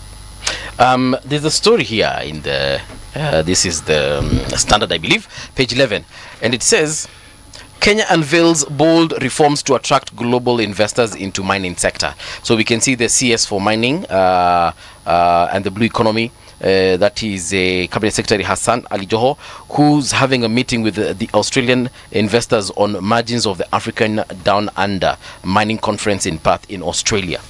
We are trying to, attract in foreign investors to come into this country, but the economy is not, from what I understand and from what I have seen, because I've seen foreign people just shutting down their businesses and leaving. Right. So are we saying that now we are gearing up and we have the right environment for actually foreign investors to come and invest in this particular country? No, but the process of creating an enabling environment for investment is a continuous one. One. Two, there are sectors that, yes, we might be doing very well in, like, for example, financial services. We managed to bring reforms in our financial services sector, and so you see some good investments coming in, bank after bank, and I think that is progressive. There are sectors that we are yet to get there in, like I feel manufacturing, as I had mentioned, is struggling from whatever angle. Now, is mining going to attract the investment that is desired? Do we have sufficient mining resources, or natural resources that are underutilized, that are available for these investors to utilize? What we know is that I think the only opportunity would be the newly discovered rare earth minerals around Embu. That could maybe attract an investor. But the oil in Turkana, see, that one Talo already has. Yeah. The one in Kwale, titanium, see, that one already has an investor. The thing about the mining sector is it has limited scope, finite resources. So as immediately they are gone, Yeah. So as much, it doesn't matter how much you try to attract investors. Are there any other areas of investment that foreigners can actually come and exploit? Yes, if Waziri could focus on the blue economy, I think there is a great opportunity there. And blue economy means transport, blue economy means tourism, blue economy means farming. Blue economy means shipbuilding. Blue economy means utilizing some of the sea resources. Blue economy means effective management of the environment. So some of those changing from the very outdated methods of production to one that is more friendly to the environment. Yeah. If he can get investors around that spectrum, both for the coast and for the other parts of the country where there are lakes, Lake Turkana remains underutilized. Even Lake Victoria, really, apart from fishing, and blue economy means fishing. Yeah. Apart from fishing, there's really very little going on. Tourism, the tourism around Lake Victoria is underutilized. And so if he can now get investment around those, hapo tunaongea. I also feel like, as far as manufacturing is concerned, we are falling short, especially on pharmaceutical manufacturing. I have a very strong feeling that if we were to focus on pharmaceutical manufacturing, perhaps we can turn around the economy in a very big way. We are seeing countries such as India. I don't understand why every single pill we are taking nowadays, majority of those pills actually from India. And I'm like, why? Is it because we don't have the ingredients or the expertise? No, it has not anything to do with that. One of the things, there's a word you use when you're talking about drugs, patent. Yeah. Right. It protects that particular product and the ingredients in it. India does not respect patents. So they produce generics. Yes, they do not. That one, it's yours. We do have pharmaceutical manufacturing in Kenya. We do have. Don't assume we don't have. We actually. And the reason, even so, no, just ask the question. No, the reason I'm saying this is because, for instance, when they withdrew their funding for ARVs, and we are here suffering, yet we have had HIV for how many decades now? Is it 4? Exactly. So we've had HIV for a very long time, yet we have never really had our own manufacturing plant, not even in Kenya, but just Africa in general. Malaria, another issue that we are facing. USAID withdrew. Now we are being told by doctors, watu wataanza kukufa. And I'm asking myself, what will it take for us to actually focus on some of those areas that we can actually even manufacture for the rest of Africa? Actually, the discussion, the question that you ask is a valid one, but when you are a third world country, the policies you have need to match your resources. We discussed this in an earlier hour. The curative approach to healthcare we can't afford. In fact, no country in the world can afford it. But more so, the focus on the preventative aspect, preventative and promotive, that needs to be a focus to the point where we preach it and sing it, and it can be done. You've heard of community health workers. You've heard of extension workers. You heard the discussion we had earlier on. It is not difficult to create or to just utilize curriculum that already exists and are gathering dust in the archives of Ministry of Health to have cadres of employees or workers within government. We had them, extension workers, who provide help at the most fundamental level of the society. Okay? The plans have existed. The execution have existed. We are a nation who, when we look at our development, we often measure it by the things that we had working for us and which we've lost over time. Right. And then we're trying to look for new things when in reality we actually know what ought to be done, and we've actually even done it before. The matter of manufacturing has to do with government policies and the ease with which people can do business. All right? If there is uncertainty, for instance, something about the tax regime, investors will be shy. If there is uncertainty, even within just the political environment, investors will be shy. But despite all that in this country, it's not that we don't have investors. We do. It's not that we don't have investors coming in. We do. Part of the problem that has been complained about is our culture of extraction and extortion. people within government who are supposed to enable these things demand a lot of money from would-be investors, and so they shy away. When you say demand for money, you mean like they want to be given money to allow you to do so business. We go back to the whole issue of integrity again, right? And ethics, right? All right. So it's not like we lack the expertise. It's not like we lack the manpower. It's not like we lack the land. We just have a lack of leadership. Yeah, but talking about manufacturing of pharmaceutical products, I think we could do a lot more. And some of those drugs, producing, you might not need to produce the generic, but you can produce another drug that does the cure in the same way, a little tweaking of the original, if you get my drift. Yep. And I think that has been done severally, so that you could have several drugs curing the same thing, but they're totally different. I don't know where you come from. Kitui County. Ah, nice. I'm glad you've asked that question, because Kitui County has some of the best herbs that can be used in making pharmaceutical products, and this has been established time and again using research. Kemri actually has an entire center dedicated to traditional health. Right. An entire research center. In Kitui? No. Kemri, Kenya. Bro, tulia. He was having his moment.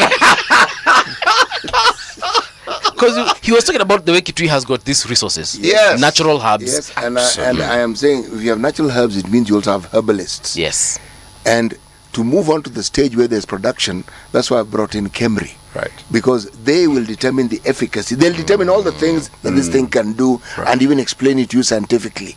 So I am saying we're not that far away, because we even have an institution that can ensure that you move on to the next stage. That's really the point I'm trying to make. Correct. And because then that means we have the raw materials needed, and we have the research required. So all we need is an entrepreneur that can put together all these resources or factors of production together, and now come up with a proper pharmaceutical farm. And by entrepreneur, you also mean that entrepreneur can be an investor. Will definitely be an investor. Yes. We definitely have some companies that have patents that are manufacturing locally, but they are not doing it at the scale that is required, and I think that's why my brother here is complaining that there are drugs that we are lacking currently, merely on account of the role of donors, that we could actually produce locally. Yeah. Thank you so much, Mr. Odhiambo. He has requested that he be let go at exactly 9:30. Unaenda State House. My friend. Yeah, he has a time-sensitive meeting that he has to attend to. So, Odhiambo Ramogi, thank you so much for coming through. I think we'll excuse you at this particular juncture, but we invite you again, as always. We like having these conversations that can actually move this country forward. Indeed. Talk about opportunities in Kitui County and ile mali ulisema aliona Iliwanga Manywanda. Kisumu County. Iliwanga Manywanda. In Kisumu County. Uko Manywanda. Luanda, which I mentioned, Migori County. Yes. But there are several Luandas. Yes, we also have Luanda in Siaya. Yes, you do. There's another Luanda just on the border of Vihiga County and Kisumu. There's another Luanda in Migori County. Yeah. The one I was referring to was the one in Migori County. Right. So we invite you, Mr. Ramogi, to come back here. Let's talk about these opportunities that we can actually unlock in these particular places. Absolutely. So that even listeners who are listening in Siaya can be like, wait, did he just say that we have hubs here that I can actually exploit? Perhaps and even look for investors. Kitui County. Ndio nasema pia kuna Kitui, kuna Siaya, kuna Siaya bwana. Hamuna kitu. I don't know. I've not seen hubs that are quality, pharmaceutical quality. Yes. All right. So, nonetheless, thank you so much, and we welcome you once again. Thank you. Thank you very much. Enjoy your day. Radio generation, the sound is fine. Pump it up, turn it high all the time. Let the music move you, let's sway. Radio G's got your jam all day. Radio Generation, the home of urban soul. Radio generation, the sound is fine. Pump it up, turn it high all the time. Let the music move you, let's sway. Radio G's got your jam all day. Radio Generation, the home of urban soul.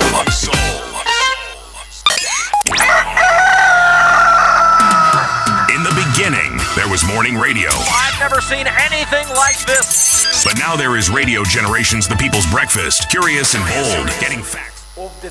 Of the 6 countries that were expected to default, all the 5 defaulted. Kenya did not. Nini mnanielewa? Kenya did not. And I can stand here and tell you our economy is now in very sound footing. Our inflation has come down from 9.6% to 4%. Dollar reserves, because najua mmesoma, dollar reserves ambayo ilikuwa $5.7 billion, today it is $11.8 billion. We have doubled our dollar reserves. We have increased our import cover of dollars from 2.5 months to 5.2 months of import cover. 2 months ago, IMF wenyewe wakasema, wakatoa taarifa ya performance of different economies in the world. And Kenya, which was struggling in 2022, by 2025, Kenya had grown its economy. We were number 8 in 2022. Today, we are number 6. The global credit rating agencies, ile inaitwa Standard and Poor's, elevated Kenya that we are now in a better place in terms of credit worthiness from B- to B. Muliona amukuona? Mnanielewa? To tell the world, not just us, that Kenya's economy is improving. That was the first responsibility that I had to do, because if our economy is not doing well, kama hatujasimamia uchumi wa Kenya vizuri, everything else is undermined. We cannot make progress.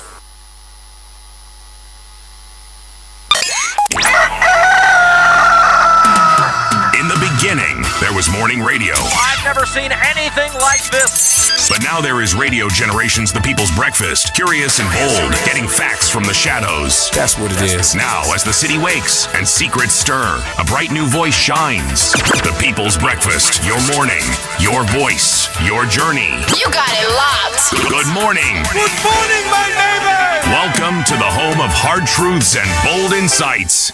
Radio Generation. All right, so we've just had a very interesting conversation with our guest, that is Mr. Omogi. Ametuambia mambo mengi ambayo nimefind very interesting as far as Kenya is concerned. Sikujua tumetumia pesa yote kwa SGR bwana. I knew we had spent a lot of money. I just didn't think it was that much. You know, shocking figures for me. And you know, whenever an economist says that all that was for nothing, that is now the part that hurts. Give it perspective, huh? Every time and every year, the government divvies out money to the counties. Yes. It amounts to, let's say, 400 billion. Yeah. Just for purpose of discussion. All right? So, if we look at it in terms of what is given to counties, that's 2.5 years of money. 2.5 years. Yeah. Do you see that amount of money reflecting in the economy in any way? Of course not. That is where now, yes. Yeah. So that's where the issue comes in, because that was spent on that railway. It is not 1 electric. trillion. It didn't go to Nanyuki.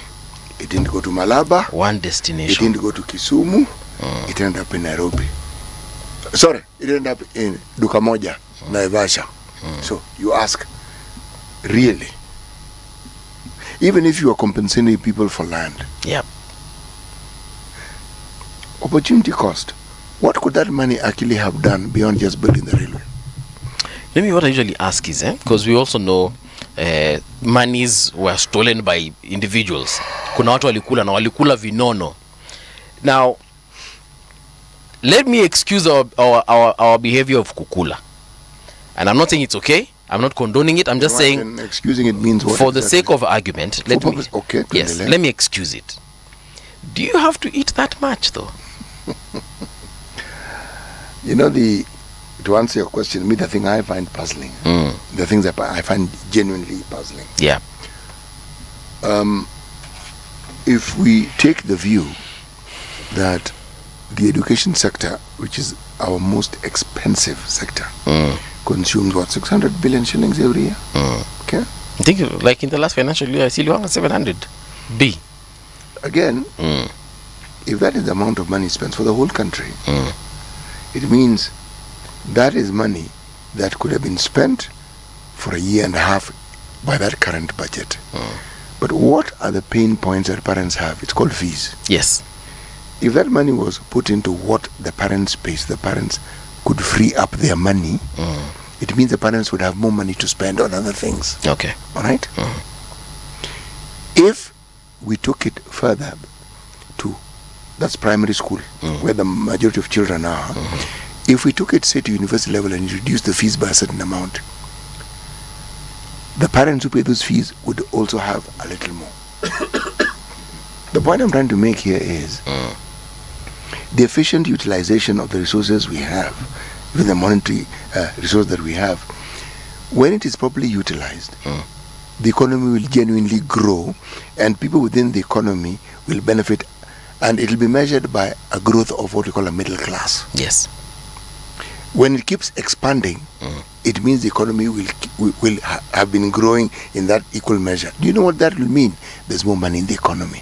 When there's more money, even if you're a businessman, you'll end up making more money. Why do you have entities that seem to make a lot of money in the West? Because the middle class has a lot of money. Money is spent, so those who manufacture have more of the things being bought. Yeah. It's not really complicated. So they have more money, they can employ more people, there are more people eating food, there are more people eating more food. So, if you were a business-minded person, you would know that in 5 to 10 years, even if I'm not president, but the investments I've made, I will likely be a wealthy man because I'll have created value, because we have an economy that's robust. But when you take money that's intended to grow the economy, you are stunting the growth of the economy. Festy Royals anasema, we lack systems that extract out good genius leadership. Leadership is not books. These economists sometimes are out of touch. Some things need critical thinking. Festy is obviously reacting to the conversation we just had with Mr. Ramogi. You know, when I look at the corruption situation in Africa, I usually, and of course I look at our leaders, I usually think of them as my father or my grandfather. Tukichinja mbuzi kwa mfano, my grandfather would be given the soft tissues of the animal. So like the liver, the heart, inakarangwa in a certain way, anapatiwa anakula, and he enjoys it, right? But he won't eat the entire goat and leave us with the hooves. But I feel like our leaders usually do that.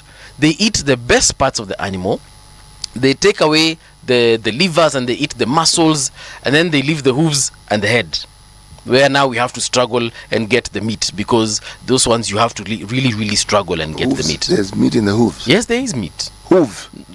Nikisema hooves namaanisha mguu huku chini mali sitawaila hata kwa kikamba. You've understood that? Inaitwa madhaio. Okay. Unaona kuku kimchinja, the zenye zinakanyanga chini, they call claws. Hizo zinaitwa ilata kwa kikamba. Alright? Now kwa wanyama wengine, the ngombes and the goats zinaitwa madhaio. So and in Kamba community, who eats the claws of the chicken? Anyone can eat them. As it was children specifically, together with the intestines. With the intestines? Yes. I've never had chicken intestines. Oh, everything is eaten except the feathers. I've never had them, and if I have, no one told me they're intestines. But I know for a fact, mimi nikichinja kuku hiyo sitakula, hiyo napatianga dogi ya mapaka, nachemsha alafu nawapatia wakule.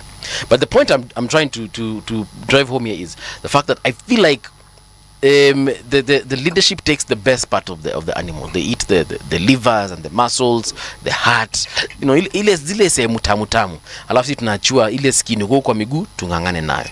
So essentially, if you look at it from a purely African society perspective, they fail the leadership test. They do. Because the leaders would ensure that other people eat first. And going back to the statement I started with, Zileza, let me excuse the eating for a minute. You know what? Take the liver. Take the heart. Even take one leg. You know what? I'll even give you 2 legs. But can you at least leave the majority of the animal for us to eat? I feel like they eat everything. See, we need to create a perimeter around the discussion. If you're discussing avarice, then it doesn't actually understand or know boundaries. It doesn't have limits. And usually that is what brings about the downfall of those who practice it.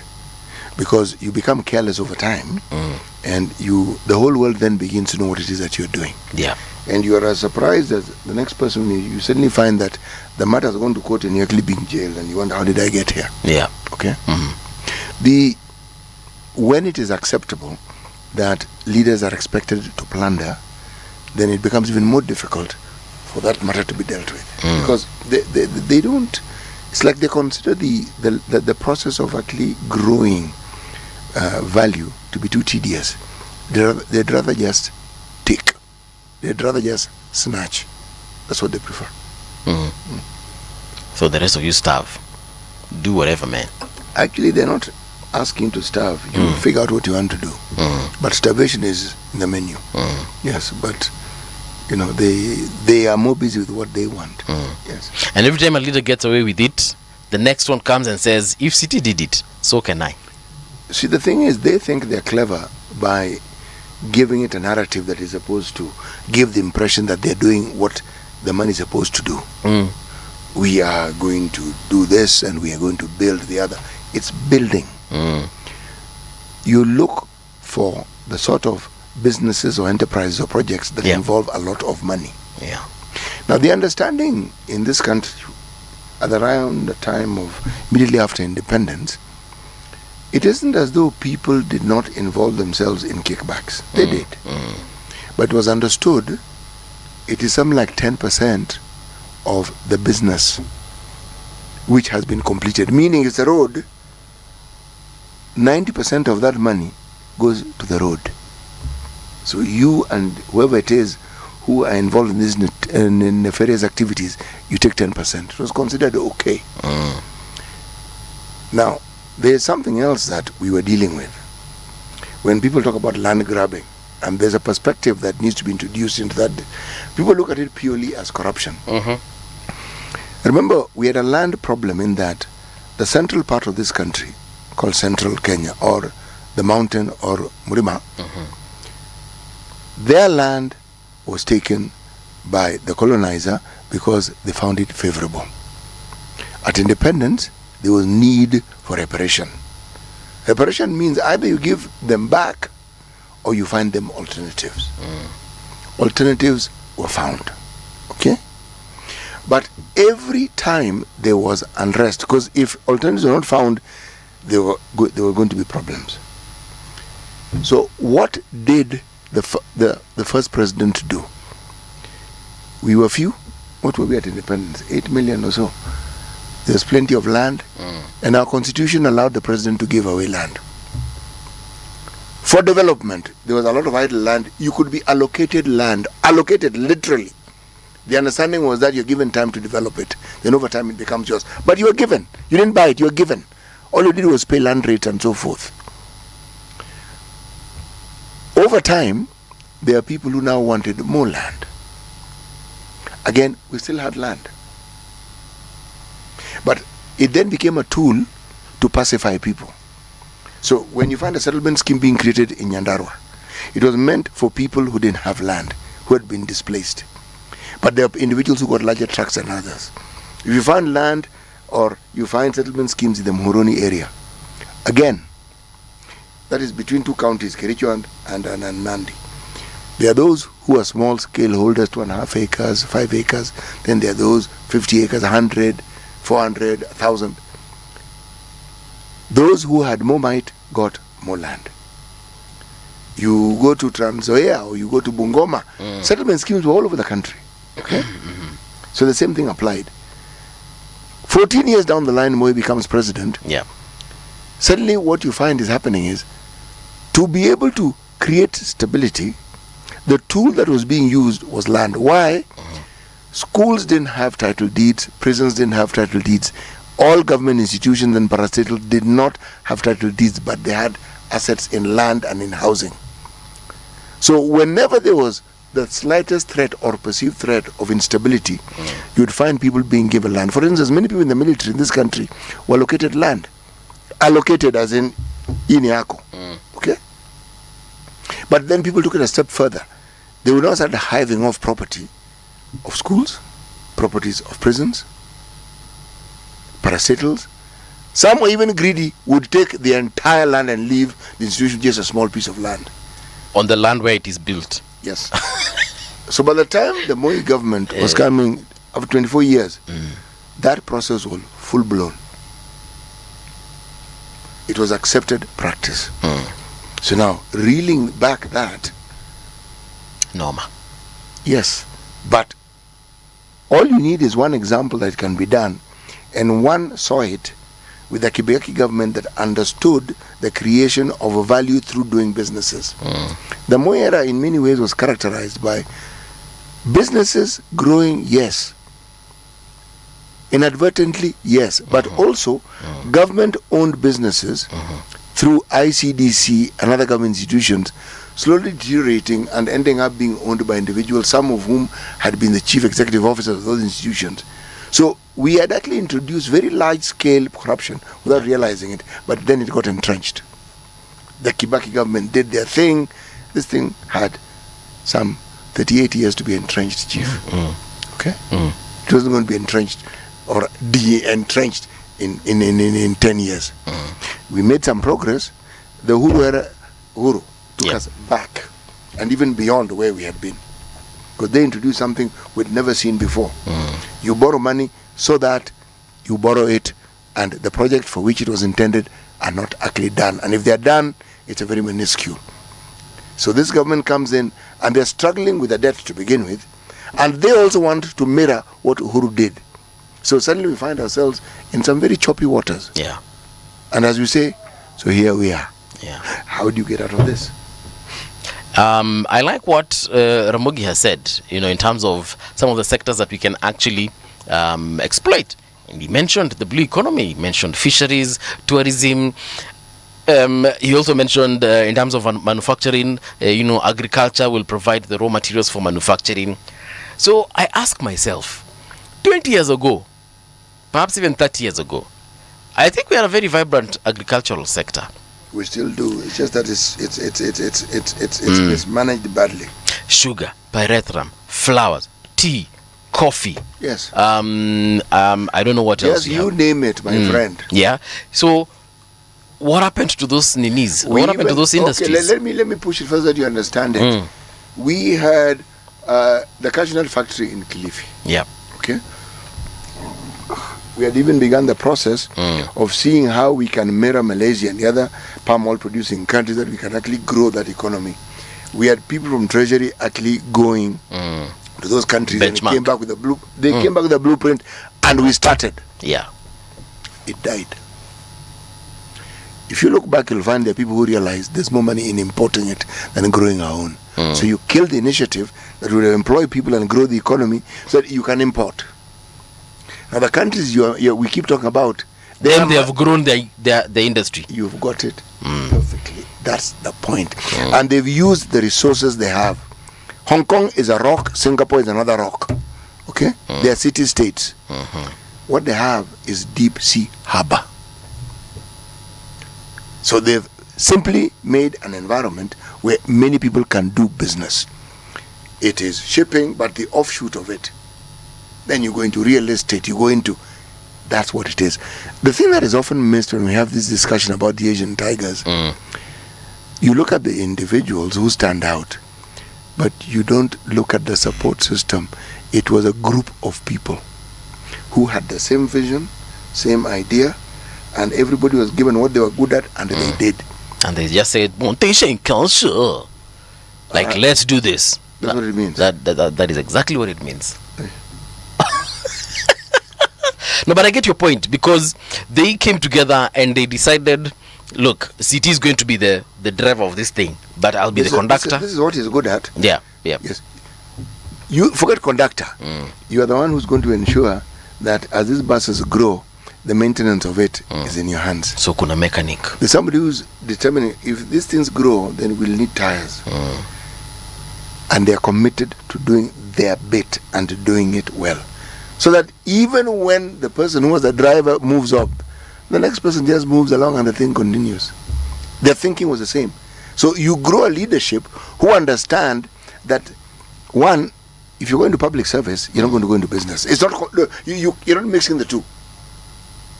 But you're very well rewarded in public service. But that's what you do. We had something similar until the Ndegwa Commission came in and allowed civil servants to dabble in business. Then we muddied the waters. And the waters have gone to a point where all we now have is mud. Yes. But I believe our leaders are well compensated. Starting from the president to the CSs, the people who are actually tasked with coming up with this policy. Yeah. These people don't want to be comfortable. They want to be fabulously rich. And they don't want to do businesses that create value to make you rich. The shortcut is you plunder the government.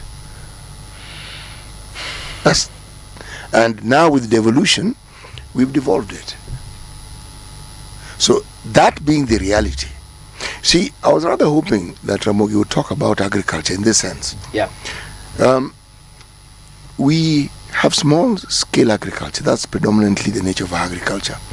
But why it worked, it fed the people who practiced it. We're in a situation where now it doesn't. They need to be subsidized. If our farmers in the rural areas, the small scale farmers, could feed themselves, by the way, there are markets within the country where beyond feeding themselves, they also feed us in town. Food is shipped almost weekly into major towns, specifically because we have the transportation to do this. Yeah. So what you eat is not necessarily from the shops. Within towns, you will find there are places you can actually take your maize, have your mixture of barley, whatever you want.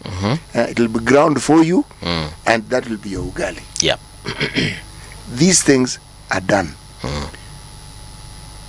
I mention this because one of the indicators of a development, a country that is on the right trajectory, is whether its people, it can feed its people. If you look at what we actually produce, we can. Yeah. But the way we manage that particular sector, and the conversation that in my mind must take place between the governors, because there are parts of the country that produce better than others. So that we look at the economies of scale and we look at the preferential understanding and capacity that countries have, and then you unite this so that it serves the whole country well. So we know if we do business with this county, this is how we will benefit. We'll get this from them, they get this from us. Economies grow and people are fed. If people are fed, then these other things that we talk about become a lot easier to manage. But if people can't be fed, there is no growth that you can speak of commercially or industrially. And then all you hear is that they're building some park, and you're saying, park for what? Where are the businesses? Should you not grow the businesses so that the businesses require a park? Then you grow them. Then you build a park because the business exists. You are developing the park, and you don't even have the businesses that are going to go into it. And yet, you're starting something new, but we had Kenya industrial estates that were doing exactly that, and they were even funded to grow these commercial and industrial entities. So I'm simply saying the secret to uplifting the economy is not, as they say, rocket science. What is rocket science is the continuing will and the focus and the discipline to see it through. You've mentioned this issue of Asian tigers, and I can't help but think about also some of the things they do to self-sustain, and especially on matters of diet. What do you think about Kenya and perhaps the entire African continent diversifying their diet? From what to what? So we start feeding on things such as locusts, rats. We see that happening in places like Thailand, China. They even eat. There's some very huge worms. They're almost the size of a thumb. Yeah, and it's a delicacy in some of these Asian countries. Even in places like Zimbabwe, there are some caterpillars that are considered a delicacy. Right, snails, rice farms in I think if it's not Singapore, it could be Thailand or Malaysia. I don't know. I can't remember the country, but it's one of those ones. They all produce rice, by the way. So so there's some rats that come and breed within the rice farms, and they catch those rats, and they can grow pretty, thick. They're big. Yeah, they're almost the size of this cucumber, if not bigger. Some are even the size of a rabbit. The size. Exactly. So we diversify our diets. Therefore, even with I don't know if rice farms za mwea zinakwanga nizo mapanya. Maybe wanazionanga na wanaziua from afar. Yeah, and even there are some shrimp that also can be found in those particular farms. The rice farms, because of the flooding. Shrimp. Yes, either shrimp or prawns. I'm forget. They look like those animals, eh?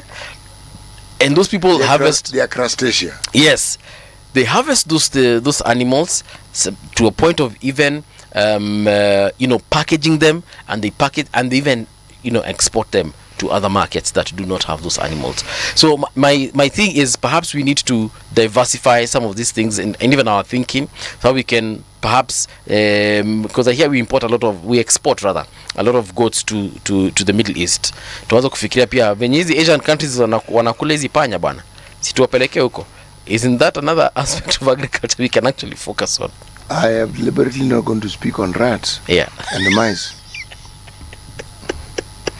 You who understands the cuisine better, you focus on it. I hope I've not grossed you out. No, you haven't. It's just that I am aware people eat those things. I am aware people eat some really strange things. Not that I'm aware.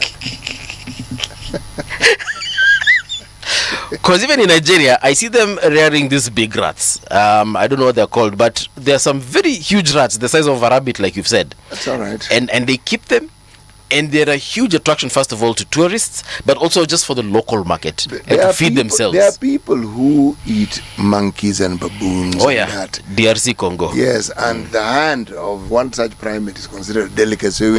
Hence why we have Ebola in that area. So I understand all this, but you continue that discussion. You seem to be an expert in it. I think that is a very good place to start. If we want to diversify. We're just about to exit, but before we do that, let me see if we have any comments to read here. Oh yeah. So Festy Royalty says, do you know majority of politicians in leadership today, from presidency to governors, use their salaries as allowances to their children? Ask where now their consumable income is. Yeah? After they give what to who? They give the salary they give to their children. Yeah. Okay. I didn't think that happens. But if it does happen, okay, that is completely, in my opinion, it is completely out of order. But who am I? Tunajuanga wanafanyanga hivyo whether we like it or not. So we have Telegarden anasema, great to rediscover cities, ascribing our current ills to the Uhuru administration is a misrepresentation that makes Ruto look like a high performer, yet he was part of it. You can, when you're a deputy president, you have next to zero power. You are an assistant, and any power is delegated to you. Yep. So the narrative that they were together is true, but the person who makes the decisions is the president. You only need to look at the example of what we have now, and we look at our own history. The only time you had a vice president who had clout was in that first government of Jaramogi and Oginga Odinga, because you were the president but also a minister. You were the assistant vice president, but you're also a minister for home affairs. There was power. This one, you're an assistant. Okay. As we exit, let me see if I can see one more. Edna ametuambia, please wish my in-law a happy birthday. That is Frank Ondiek Mainga. We the family love you. So Frank Ondiek Mainga, Edna and the family wamesema wanakupenda tena sana. Pokea mapenzi tele and do enjoy the rest of your day. This is where we come to a close. Thank you so much, City, for joining us this particular morning. As we say, kwaheri. Tunakwambia find us again tomorrow morning, same time from 6 a.m. all the way to 10 in the a.m. Right now, though, see you later, alligator. The sound is fine, pump it up, turn it high, all the time. Let the music move you, let's sway. Radio G's got your jam all day. Radio Generation, the home of urban soul.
Concealed weapons, and their process is ongoing.